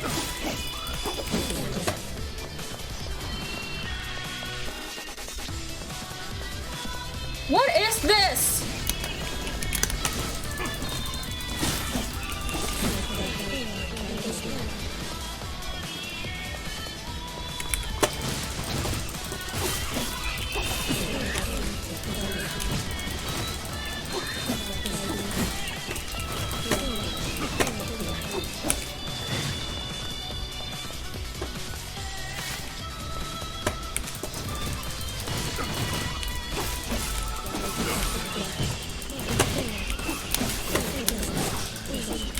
What?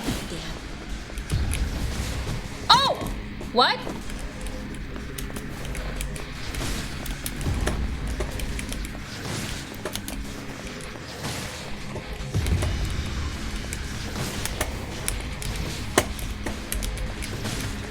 What is attacking me?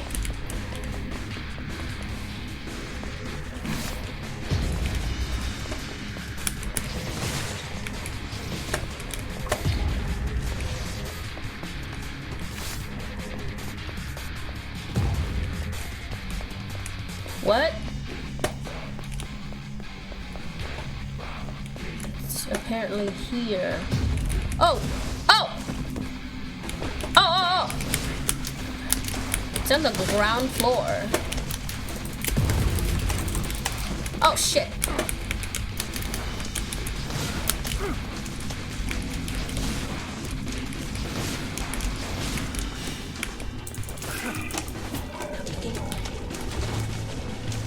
Okay.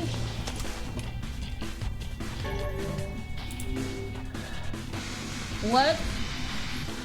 What's going on? Oh. Lost Destiny, a white book, a false truth. Oh! Oh, isn't this?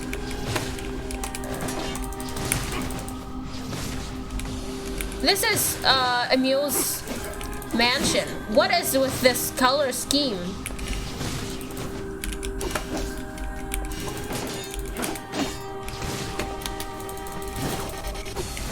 What? What is this? Is this their way of paying homage to the original game or what?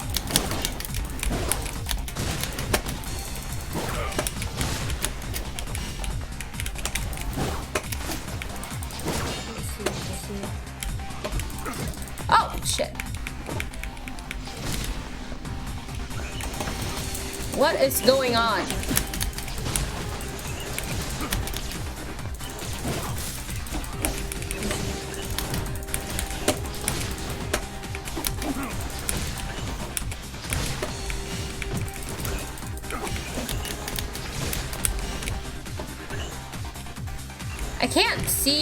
I can't see really well in this lighting. Shit.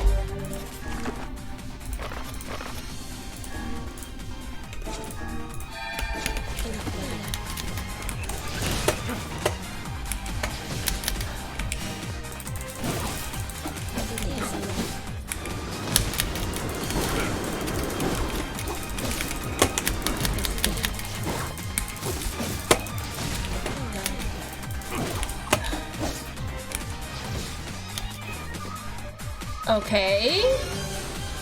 What is going on? Bought a chick home with him.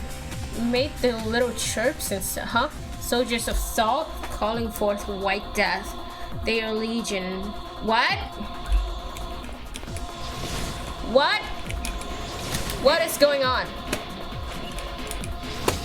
Oh.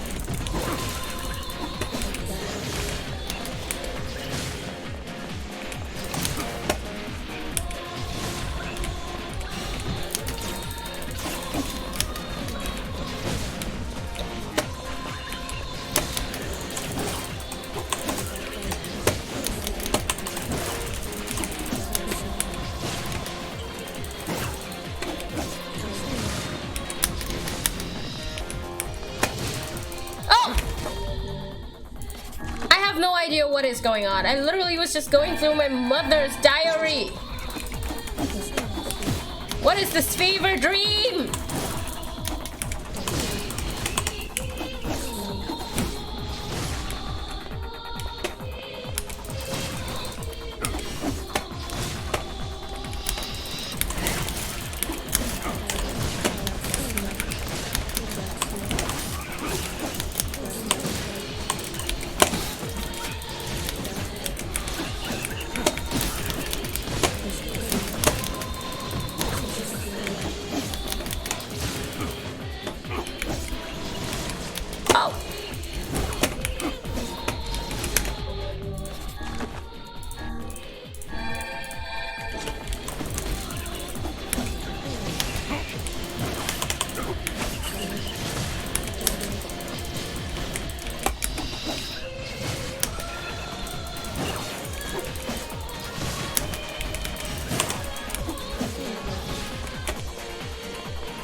What? Fool's embrace.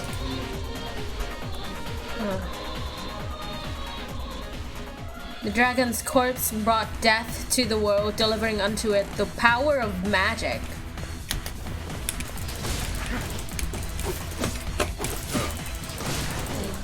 This is like going through every scenario of the game again, but with a different model. Somehow. And a different lighting, which I fucking hate. I can't fucking see.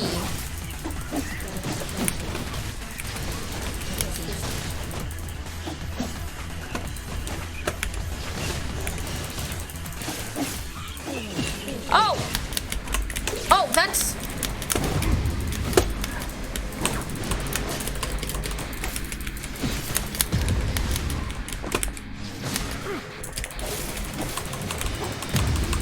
Oh, shit!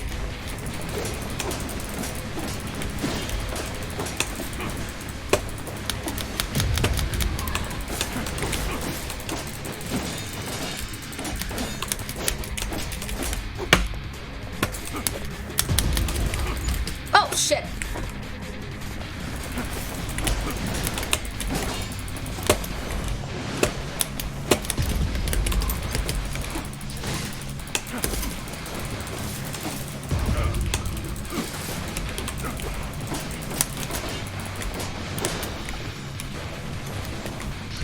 Oh, shit! Ow!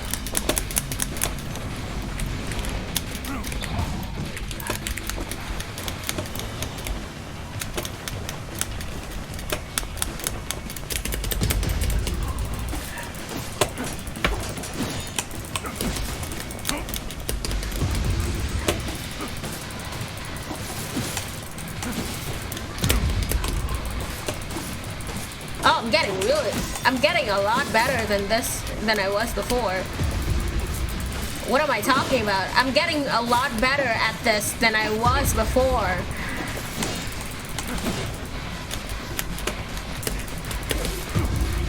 Oh, shit.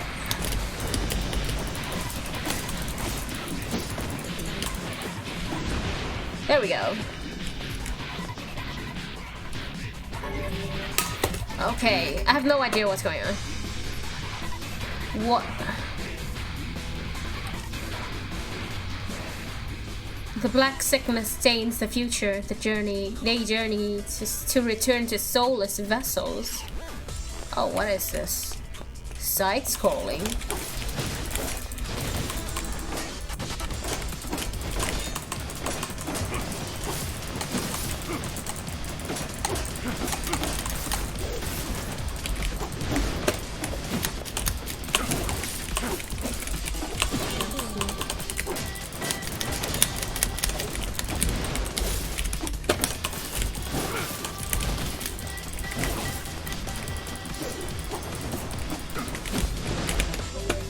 I'm taking that. Don't know what I'm doing here. Oh! Oh well.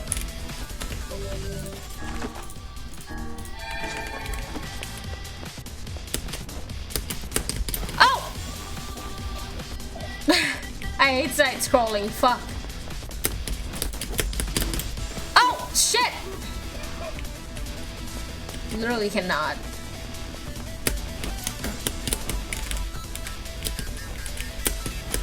Oh! Come on!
Okay, you know what?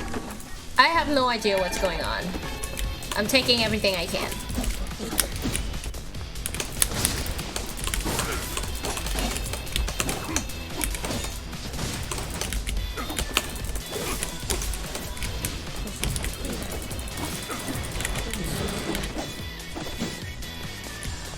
Okay.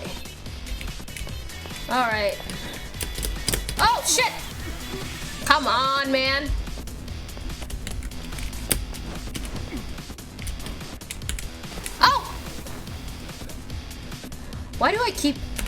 Why does this keep happening?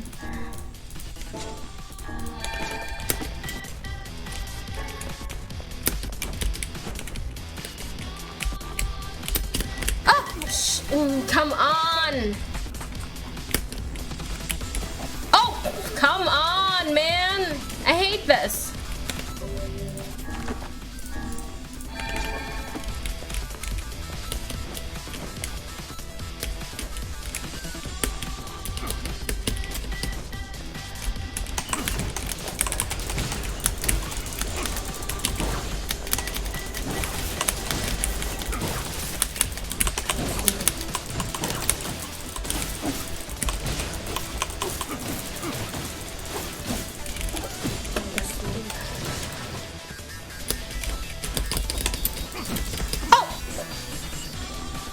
Bro.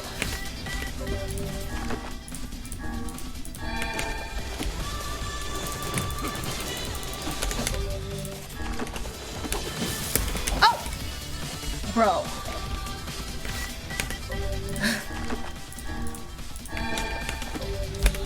Literally don't get it. Oh!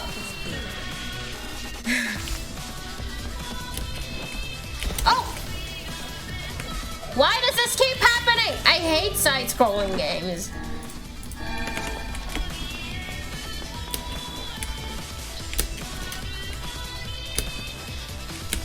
Oh! Come on.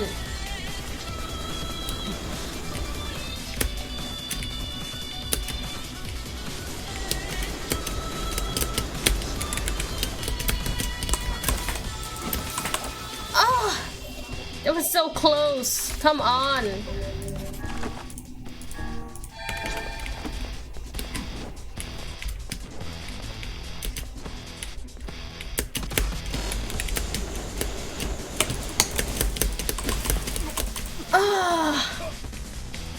I have to stop spamming my buttons like that.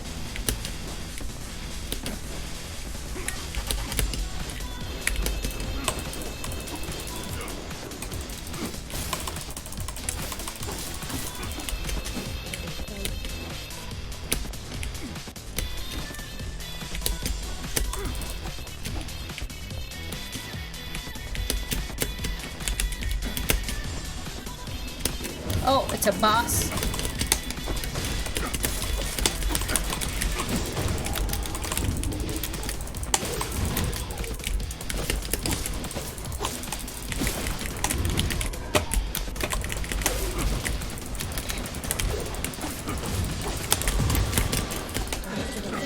Alright, that was easy.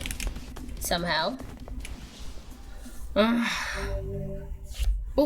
Kabuki outfit. What? Oh, the file saved itself. Alright. Oh, but what?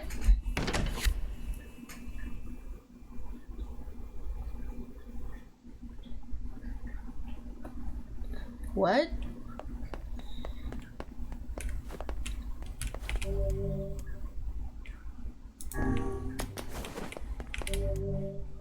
Oh. Okay.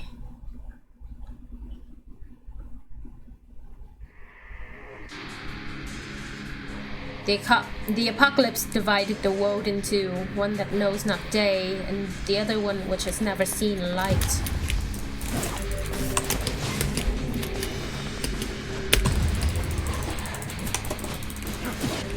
Oh. Oh. What? Blade-wielding tiger. Huh? What is blade-wielding tiger? Oh!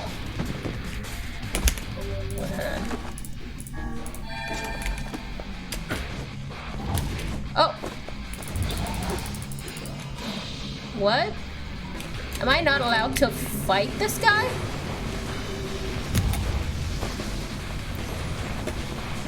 I can't sword fights.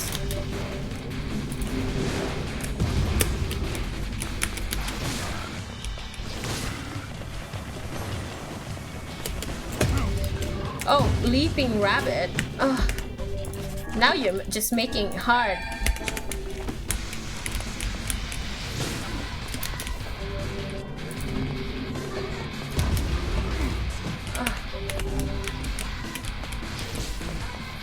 Oh, wait.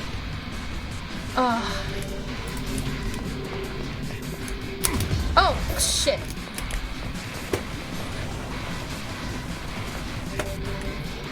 Protect the turtle? I don't think I ever... Okay, there we go. I think that's it for this room. I don't get it. Black and white, 13 packs. The vessel's forms waver as they cross time and space.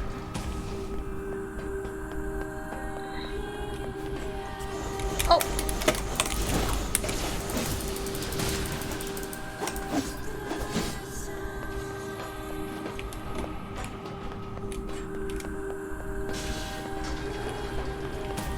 Oh no.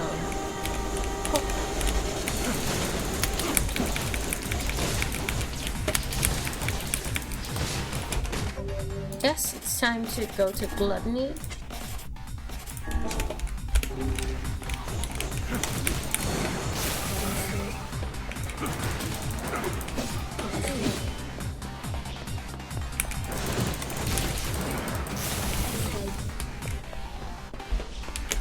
You know what? Let's heal up.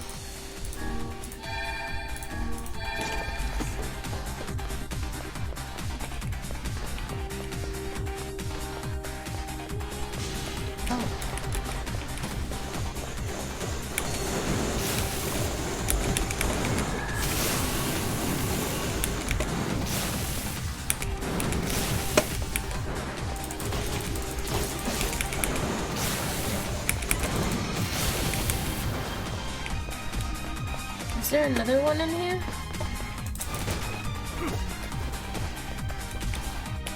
What? I have no idea what's going on. I know that there's like a story being told in between the fights, but why? Why this model? You know?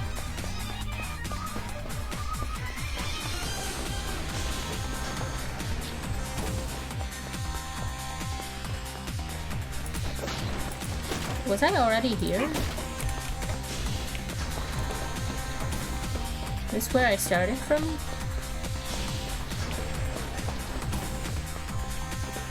This is a dead end. So this is where I started from.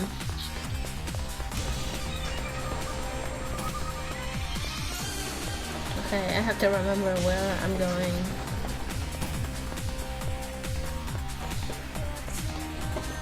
I hear sounds coming from this.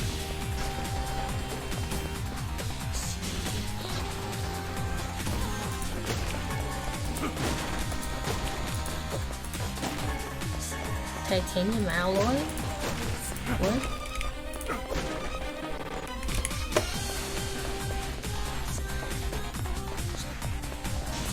Oh.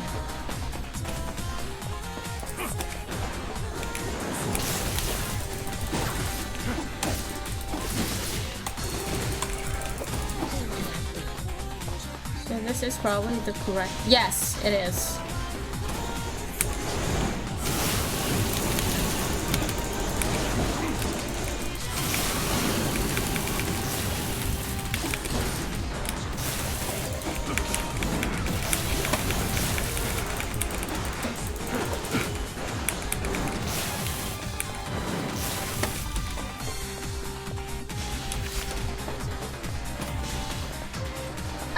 Why am I here?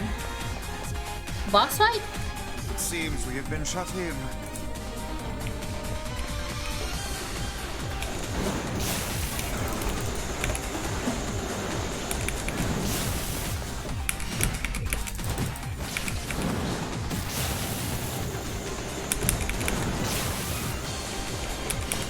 Oh, shit.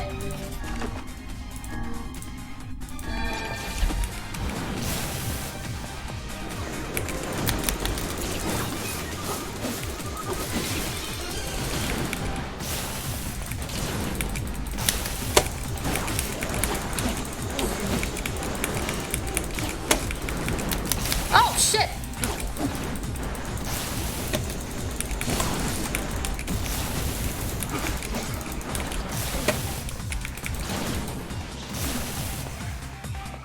Is that it? Oh, is that it? Okay.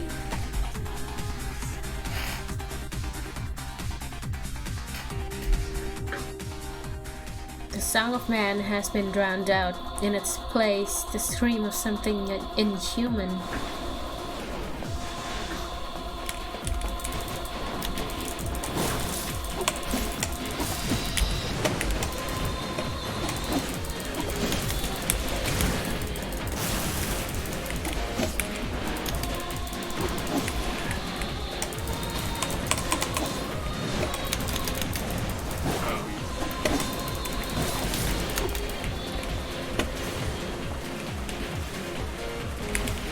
What is going on?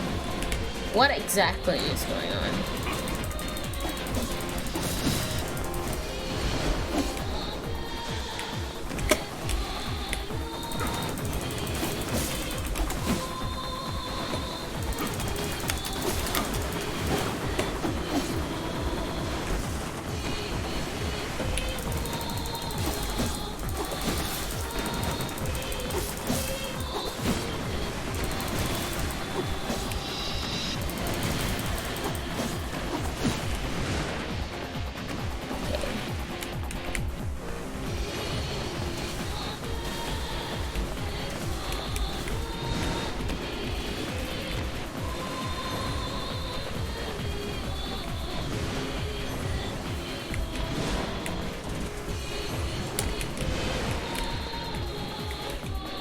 Oh.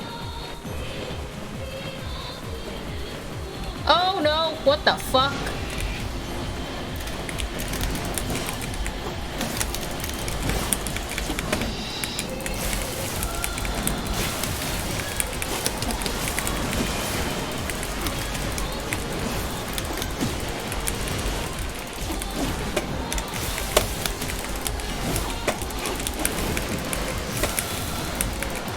What is going on?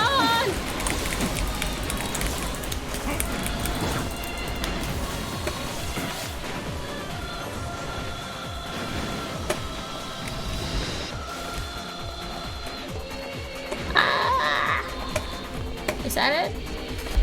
Okay. Fool's Lament. Ooh, oh my god. The sky falls with the dragon. The world ends this day. Huh. What? Isn't this the intro shop?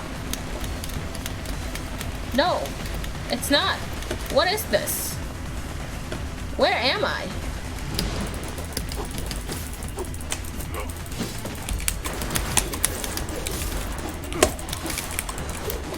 Oh, yeah, okay.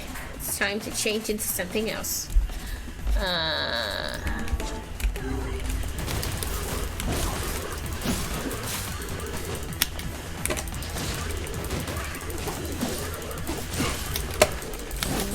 Oh, shit.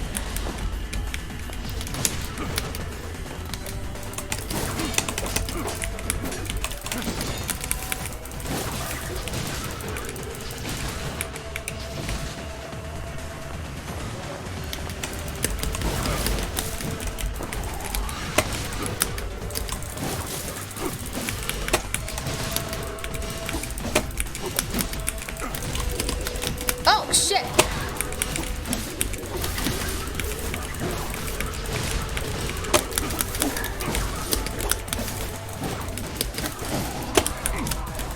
Oh, shit.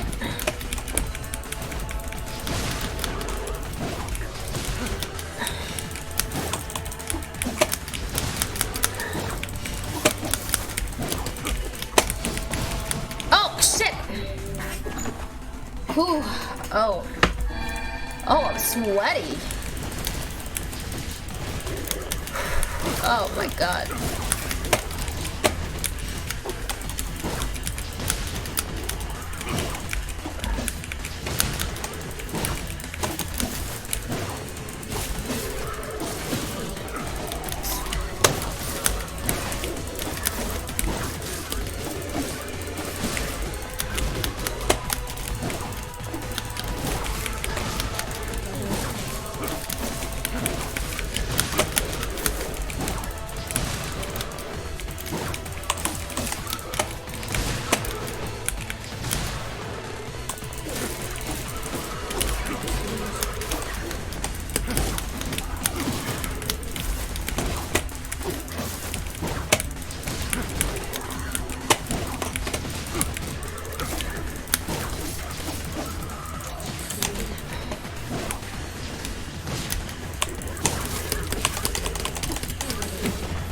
I am so fucking sweaty. Is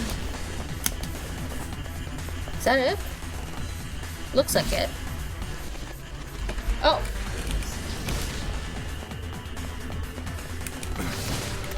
The cat is here.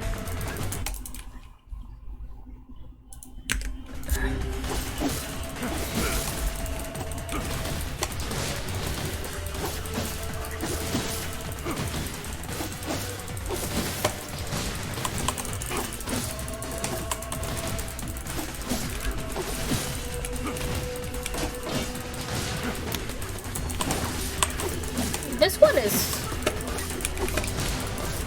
not dying.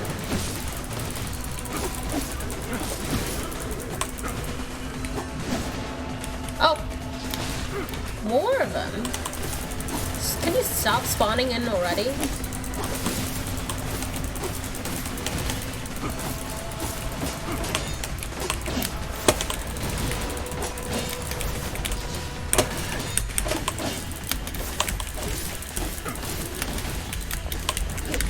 Oh, shit!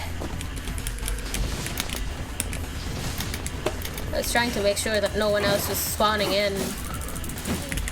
Failed.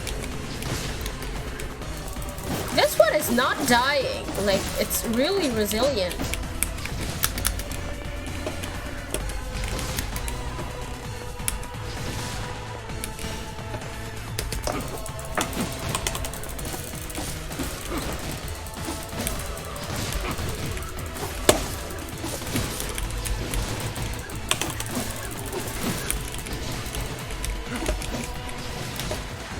Come on.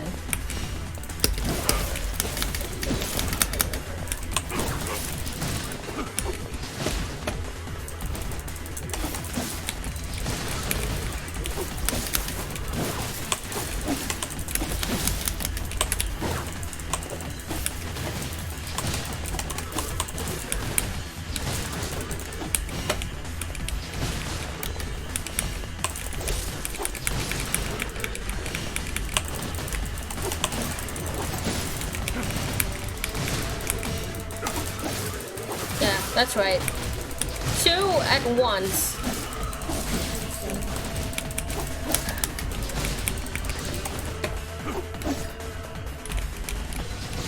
Is any other? Okay. They just keep coming.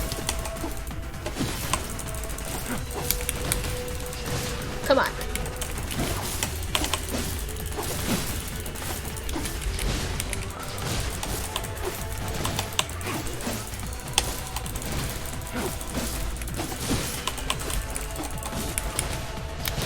I'm just trying to make sure that no one else is spawning in.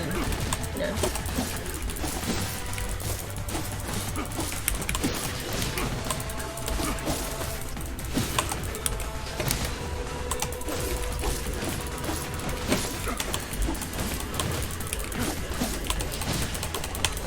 Okay. That's the last of them? Yeah.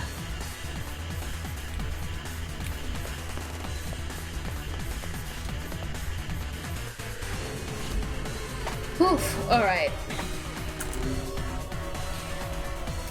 Oh, my eyes are kind of dry. Fuck. The puppet priest collects the accursed prayers and polishes the vessels. Huh? Oh. What?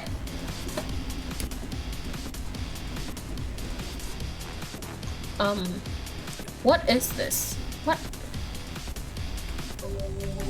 Oh! There are shades in the city?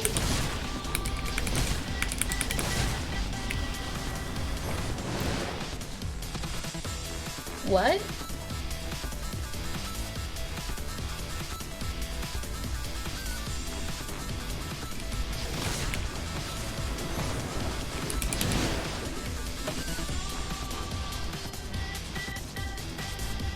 Are they gonna appear here too?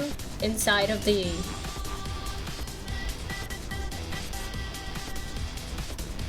What's going on? What is this?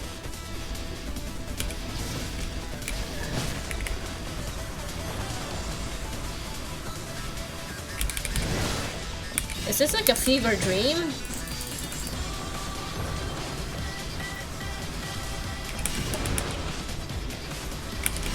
Oh!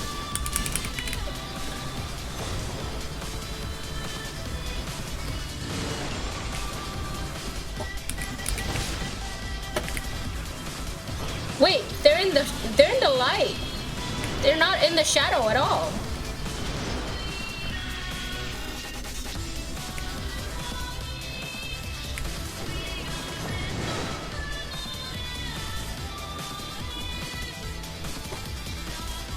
What is this?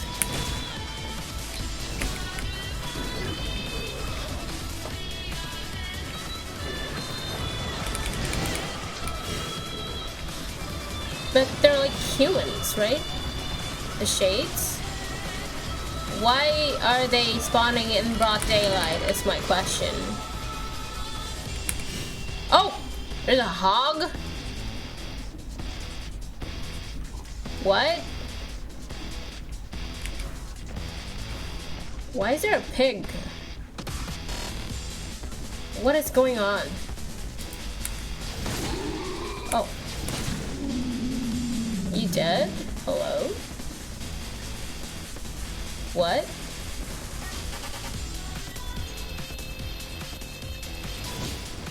I don't know what's going on. What is going on?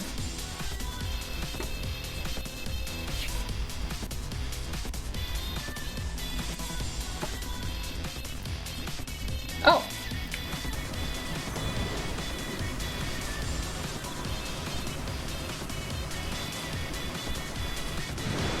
Oh, we're speeding up.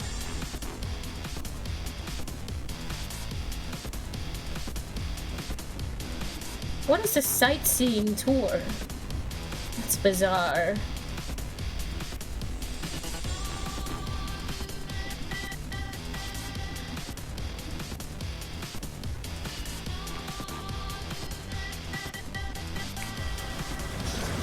Oh shit, shit, shit, shit!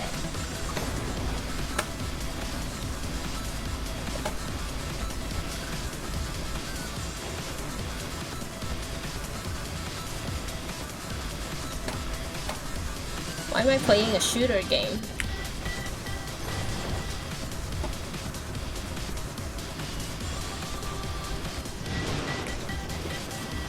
What is this?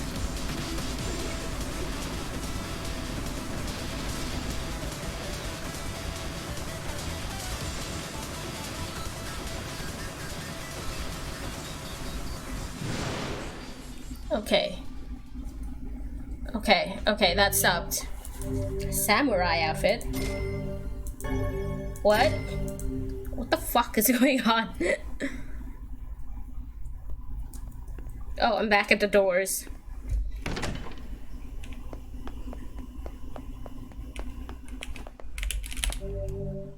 You sense something terribly sinister beyond this door. It may be difficult to enjoy what awaits on the other side unless your soul is at least level 33.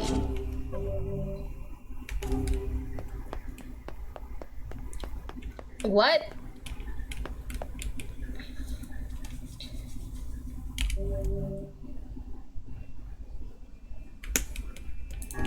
I'm confused. Should I just leave? Can I come back in here after I leave, like, with my progress intact? Should I go look this up? What is this? I'm gonna go look it up.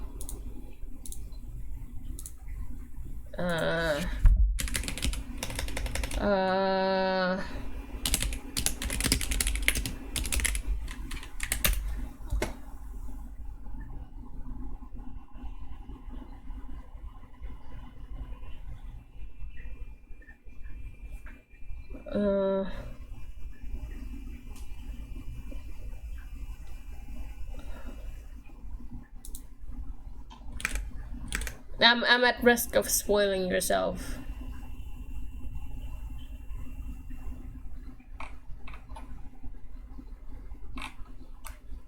I don't get it. I don't understand anything. Let me just go to the wiki real quick.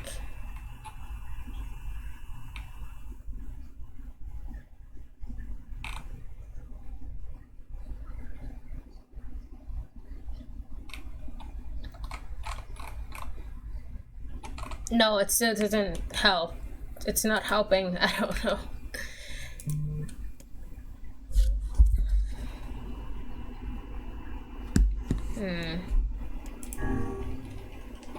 Let's just go in for it. I'm level 29, but I can always come back, right?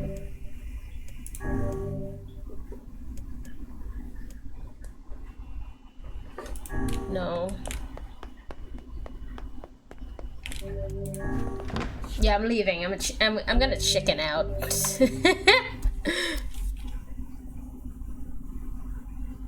What is hooch?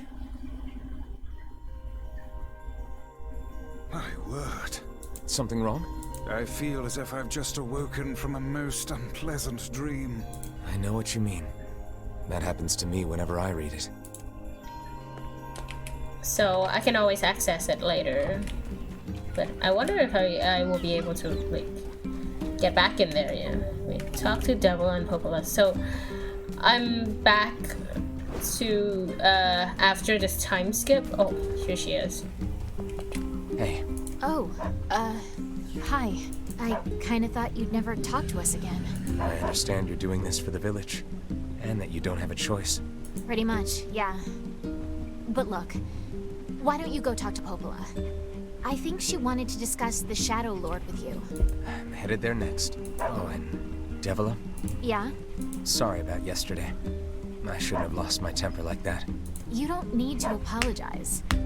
Anyone would be upset when their friends are hurting. Let Emil and Kaine know that we're sorry, alright? Alright.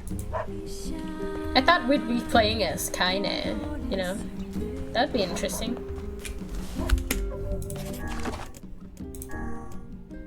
Oh, I have so much recovery potion now.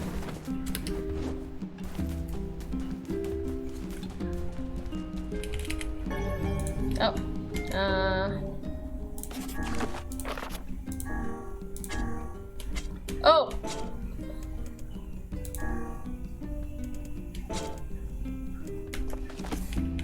Okay. Alright.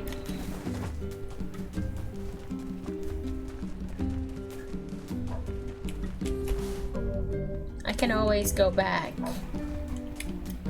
I'll tell myself that.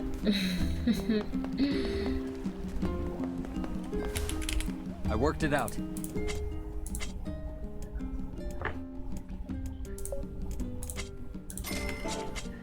Shop here more.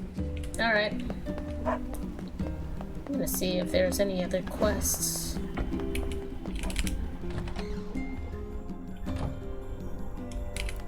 After the kids she used to take care of by the fountain died, my grandmother's mind began to slip. Oh. I'm worried about you.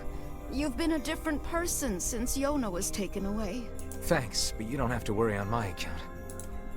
Oh. Oh, you, huh? Funny how lonely it gets when those brats aren't around. Oh. No remorse. Good grief.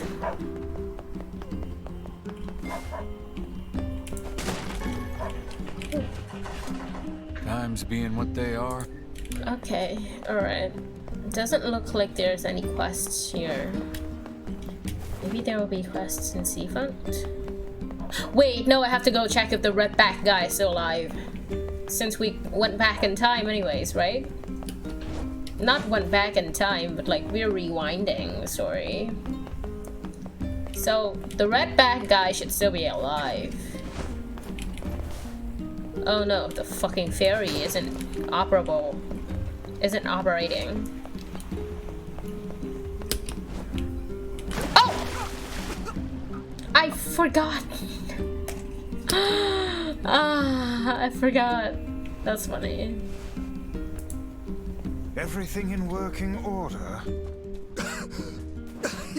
Yeah, Vice. I'm good. Your health is diminished. Do be more careful next time. Oh.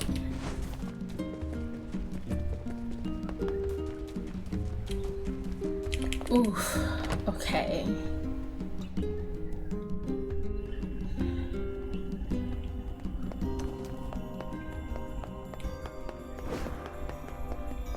Huh. I forgot what I was supposed to. Okay. Popola? Oh. Hello. Look, I want to apologize for yes. Stop. You didn't do anything wrong. Yeah, but neither did you. You're just trying to protect the villagers. And I jumped down your throat for it. It's very kind of you to say so.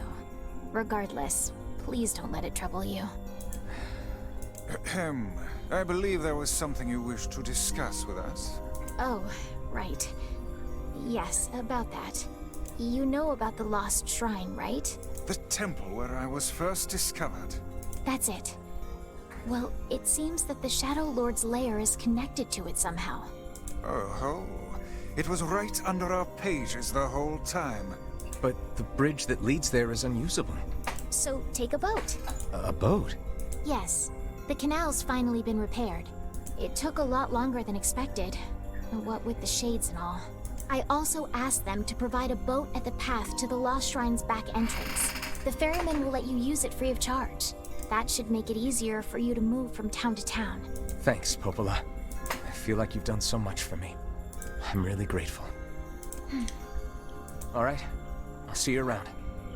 And for the love of everything, be careful.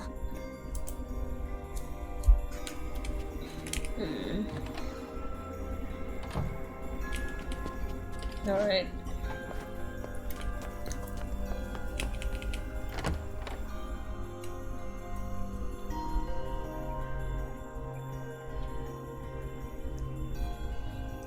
How do I change my The path outfit? above the entrance to the shopping district should lead to the boat landing.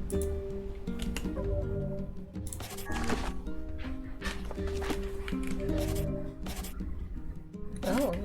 How Oh. excellent to know the canal is finished. Hopefully this puts our days of running all over behind us. The faster we can move, the faster we can save Yona. Let's use it as often as we need.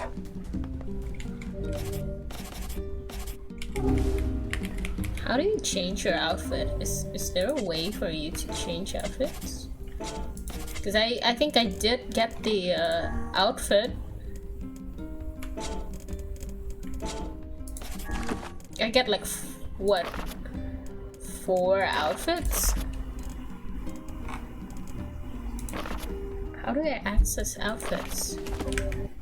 I'm going to Nier Replicant outfits.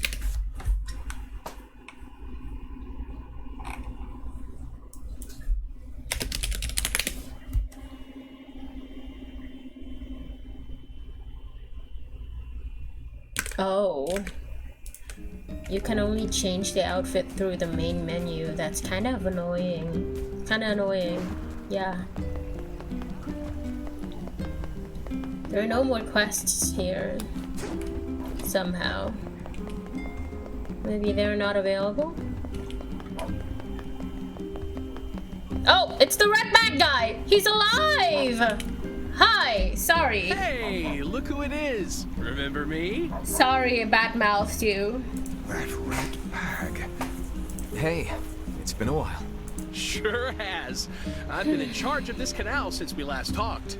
Apparently I did a pretty good job with it because they decided to make me the permanent ferryman. Oh yeah, huh? Congrats. Thanks. Still, it's not all puppies and unicorns. The old ball and chain is always harping on me now about how much I work. Anyway, if you got a place to be, just let me know and I'll take you there.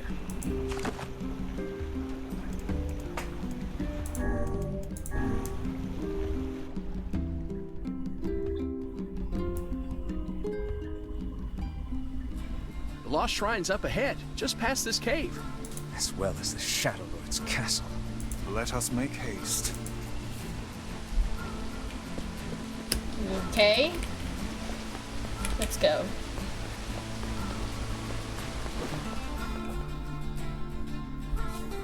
What is Hooch? It's the best thing in the world. She can have some together. We can have some together. Oh. Oh.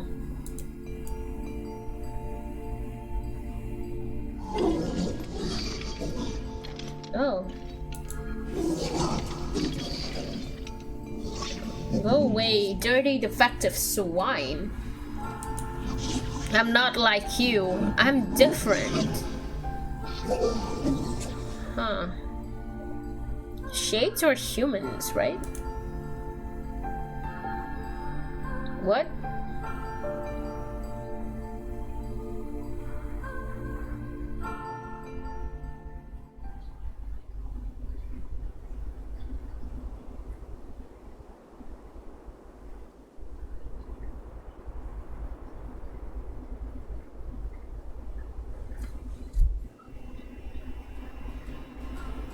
Okay. All right.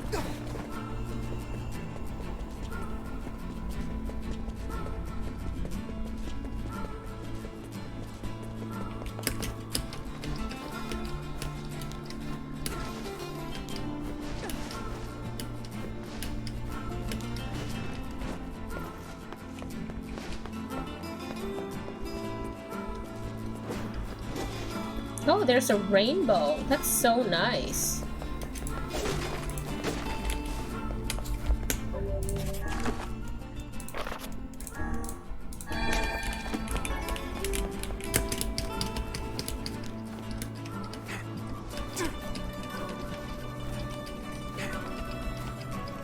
Is my stream on? Or is it just no one there? Yeah, okay. I'm online.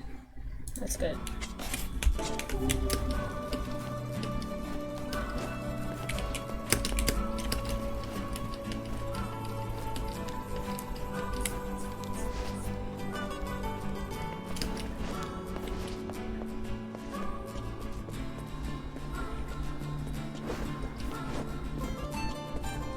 Wait, kinda can understand the shades, right? She was talking to the shade, the mother shade. You again? Stop bothering me. Grimoire of Ice has been taken away. Hanzo was dead. There's no reason for me to exist anymore. My life is over. Just leave me alone.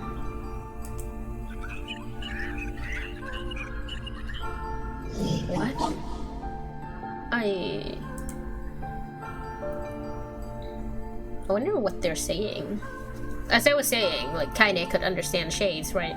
I wonder if we can understand shades too. Excited, sunshine. Oh! We finally get to bathe in blood. Oh, Tyrion. Don't talk to me. I want to kill so bad I can barely stand it. Oh.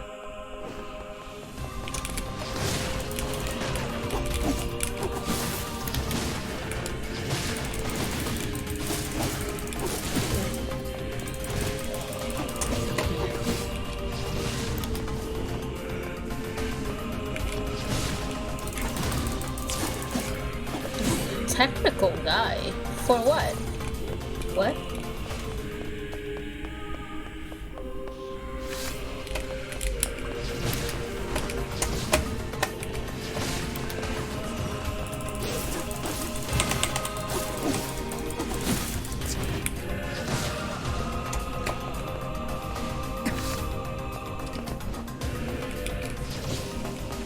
Oh!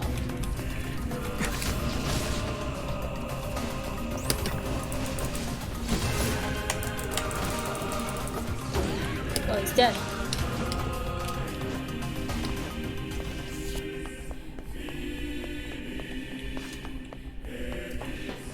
Oh. Very rude. I'm literally going. Like, you're in my way, like, literally.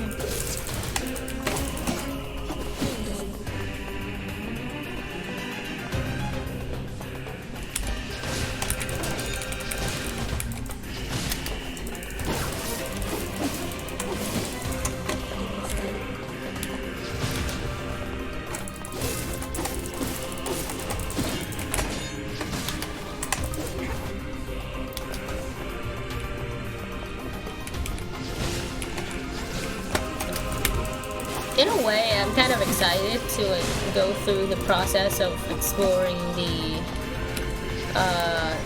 shrine again.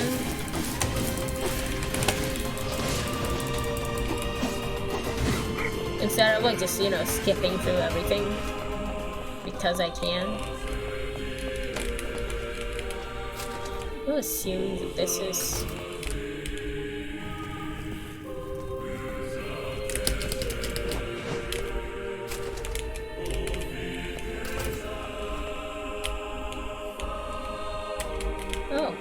oh wait.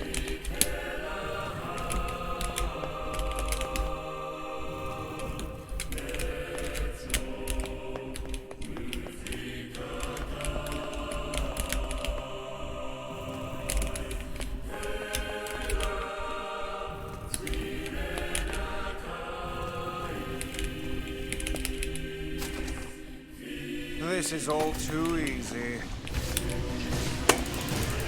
Don't jinx it, Vice.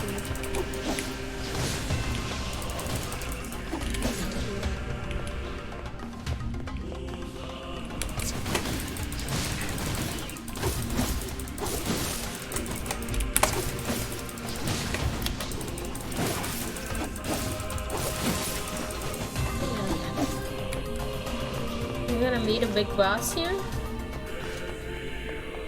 No? Okay. Can't go up that way.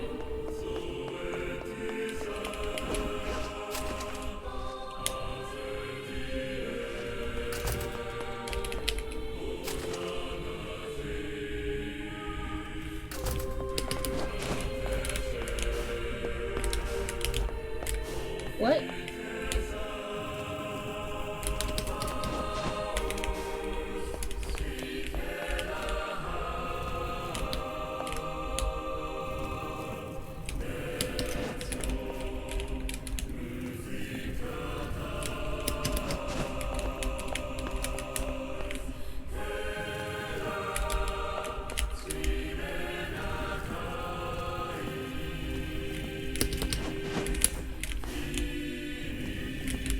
Alright.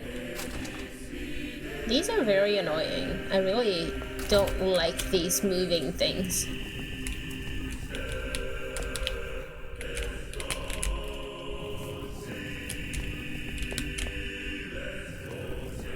But it is a puzzle game, and I do love puzzle games.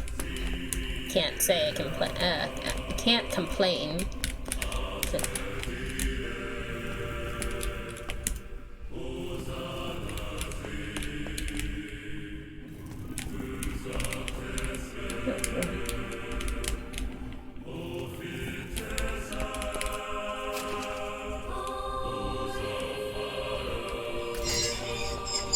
Turn back, turn back. Huh? The shades! What's with these guys? Certainly not your garden variety shades. Their bodies aren't fully functional. Say, I've heard of this. A cursed area where incomplete shades gather. Oh. Huh.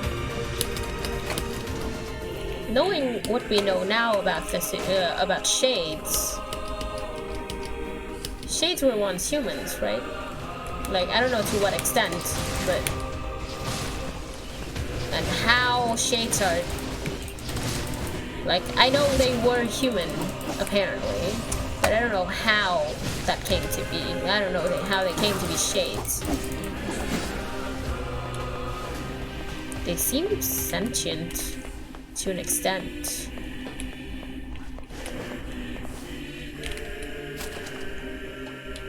Is this the path?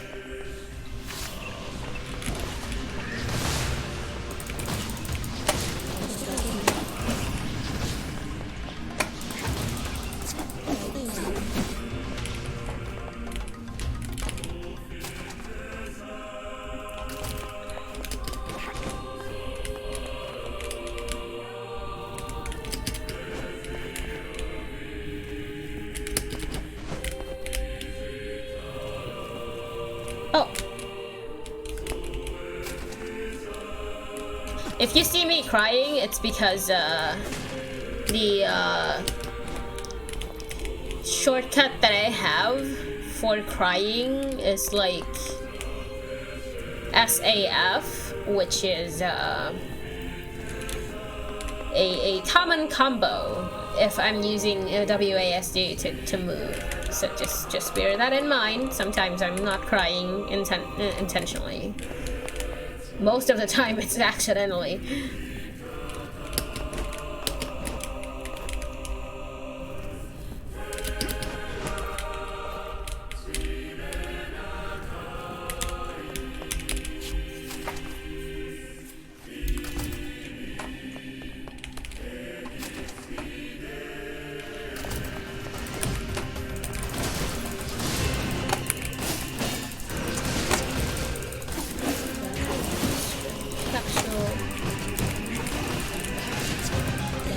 Strength capsule.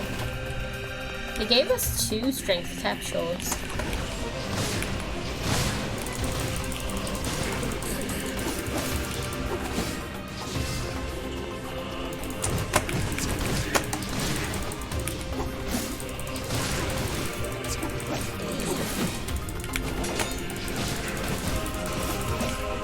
Oh! All of them are giving me strength capsules.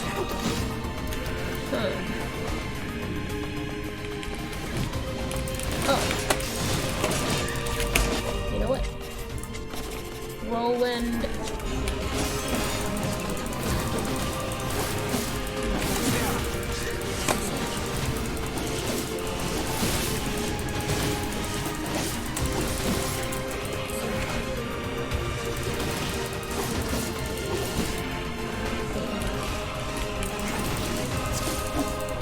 Alright. Wait. Oh, it's the big guy.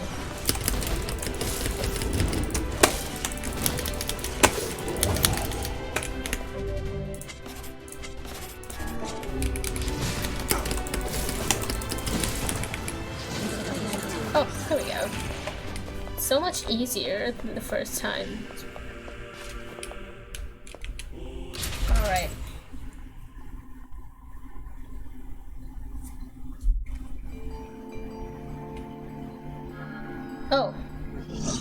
treated you all poorly.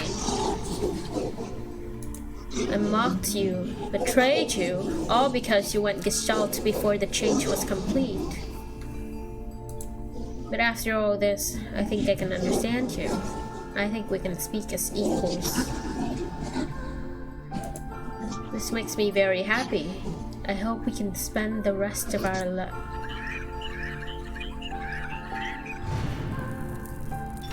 What was that? What? What's happening?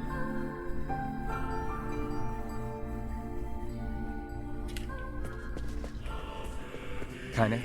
Emil? Look, from now on, I'm going to sleep outside with you. Why? I can't accept that you aren't allowed in the village. It's stupid. So you're staging a protest? Fun! Don't waste your time. But it just feels wrong. Well, that's really nice of you, but you still don't have to stay out here with us. Emil. You've got a super important mission. You can't sleep out in the rain. What if you catch a cold? Besides, I like camping with Kaine. Sometimes we sit around the fire and tell stories, or roast... Emil, that's enough. I got a fucking image to maintain.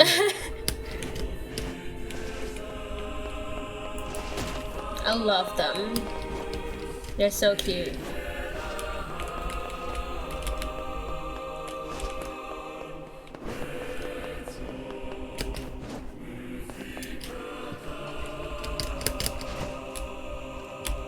No. Stop it. Oh my god. So annoying. We seem to be surrounded by a mob of helpless puppies. Just kick him aside.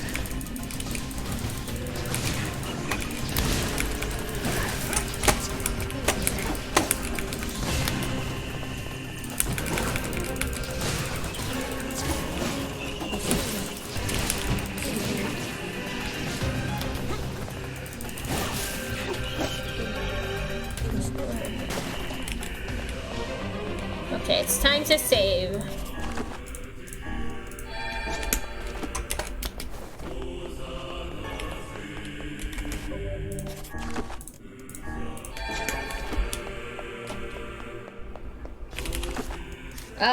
I can only...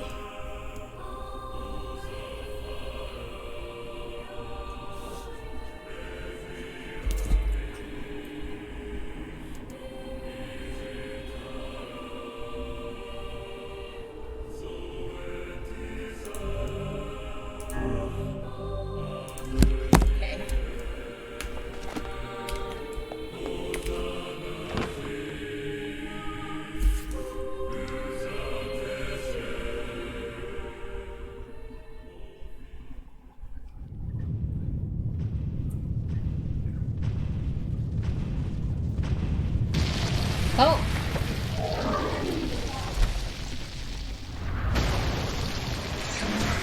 Don't you touch them.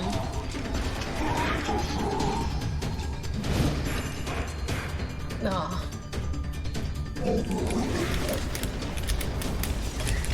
What's going on? There's dozens of them!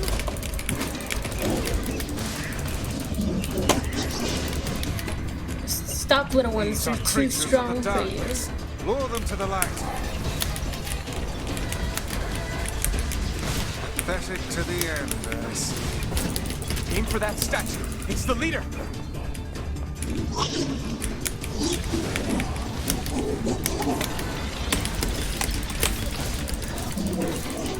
It is they who saved me.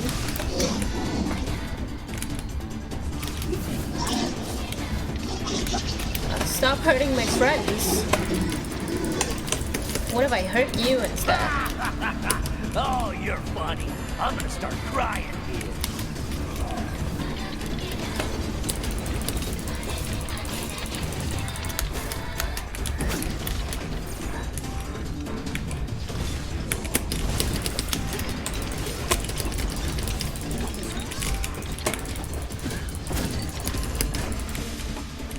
Come on, come to the light. Be purified. I feel bad because like I feel like we're not supposed to be hurting the shades, Especially when now we've known the true nature of what they are.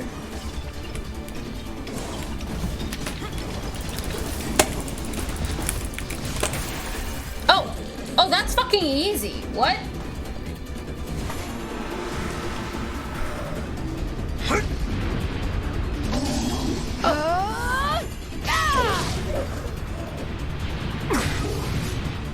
Oh shit. Have you felled the beast?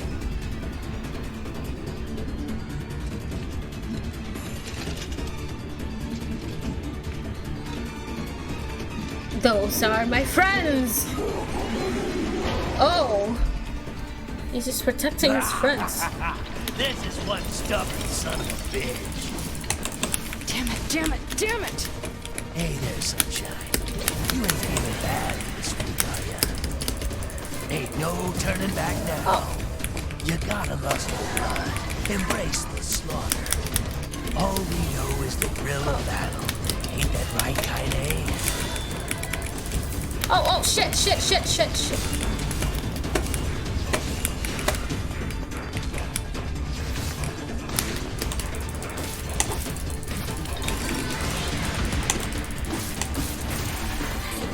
Let's go!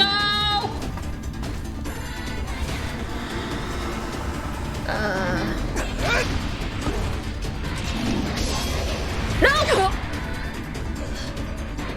Right, that happened. Shit. So this is how she didn't die. Because Tyran was regenerating her. Oh, you're kidding me!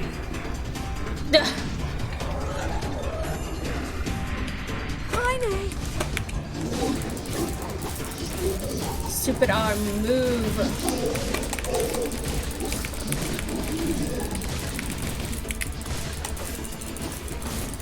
We are incomplete, but our friends made us whole.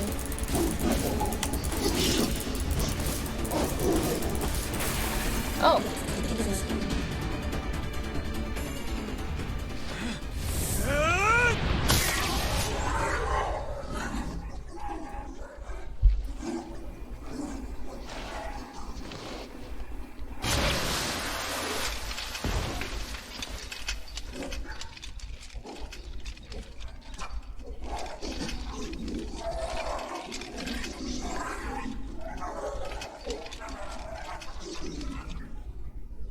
Oh.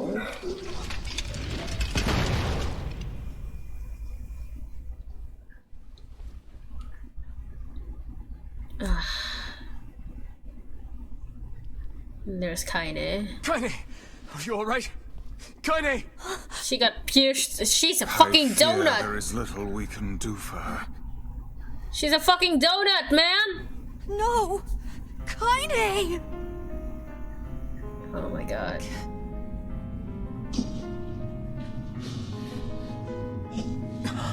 What is happening? Oh, right. Tyran is regenerating her. It's all over for you, sunshine. Kaine! Kaine!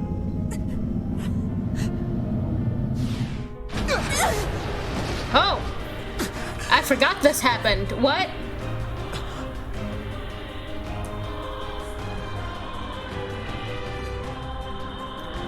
Oh yeah, this happened. So this was Tyran taking over. It's Kaine's shade! With no other choice, we must strike it down. Kaine! Come back!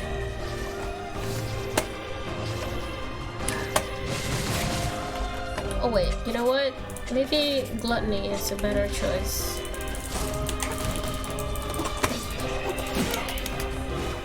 Oh shit!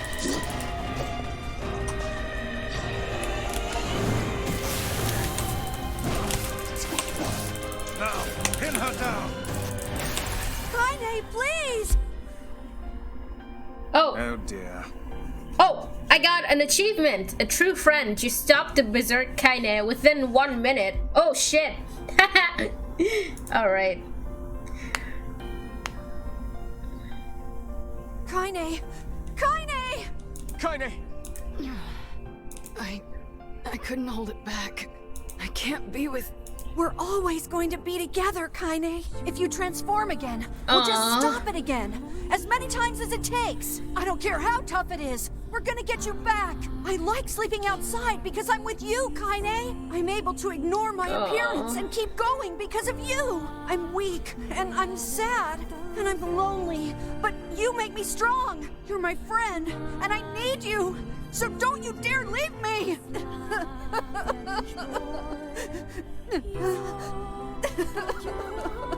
All right. Stop crying. Oh, I didn't notice. They had to take her into the light because she was... Because Tyran took over and she was a shade. Okay. And... thanks. I'm all right.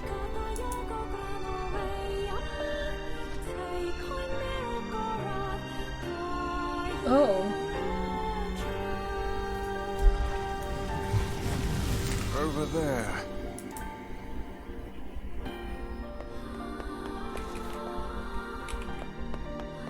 Okay.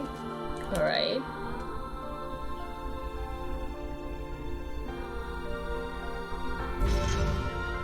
Oh. And what is this? Oh, it's a robot. It's me.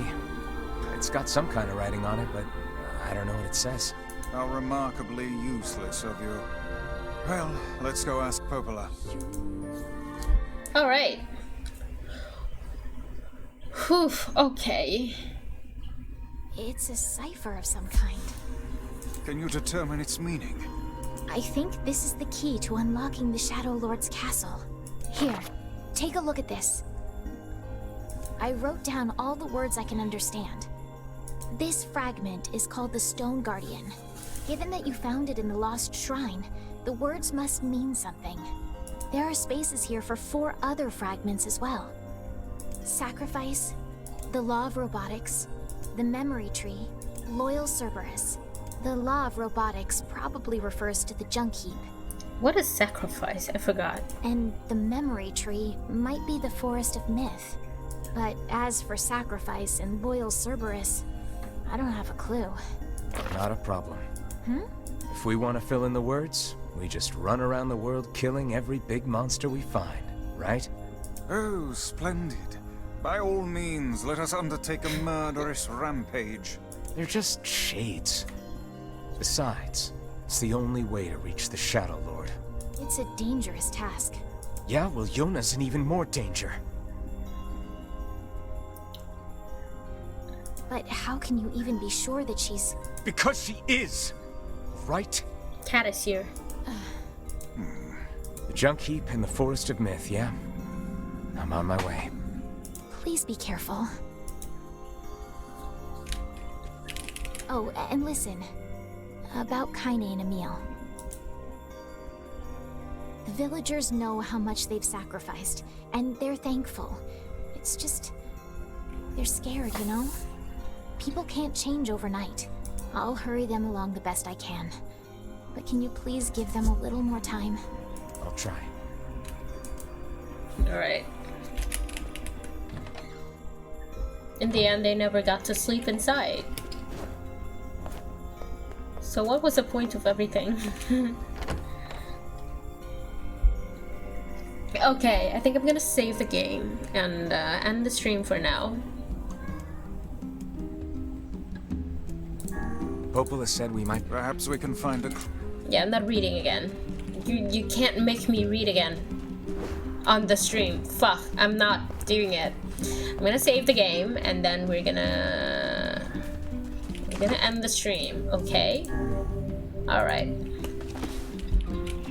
Thank you so much for coming on the stream too. Okay, let me just...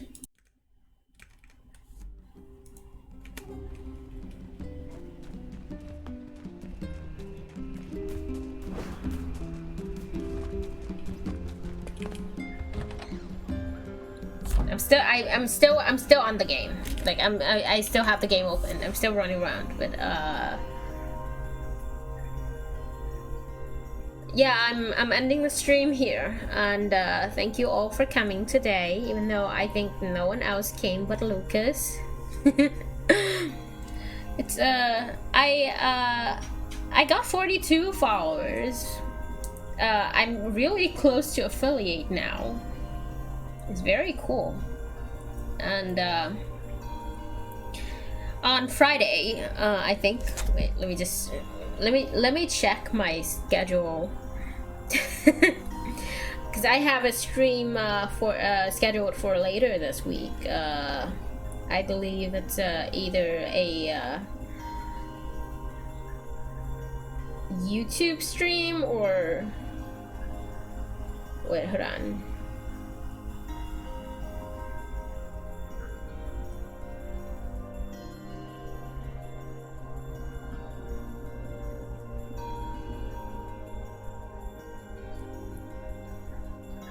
Okay, so I checked it. It's not Friday. It's Thursday. I have a stream scheduled for Thursday on my YouTube channel where oh, you know what?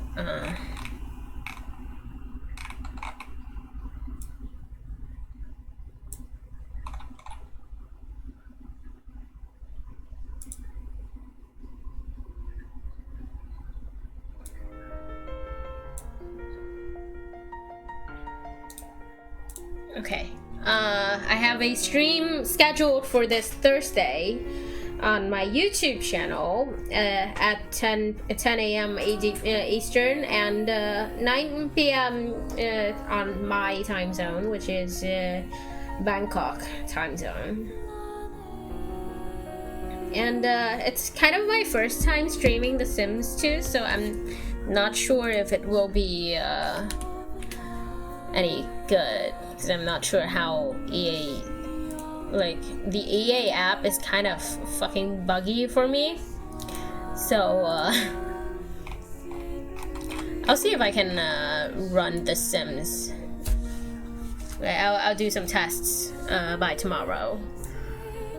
And yeah, I think that's the stream. That's the that's today's stream. Thank you all for coming. Thank you all for watching. If you're watching my if you're watching the VOD, thank you. And all right, I'm gonna go.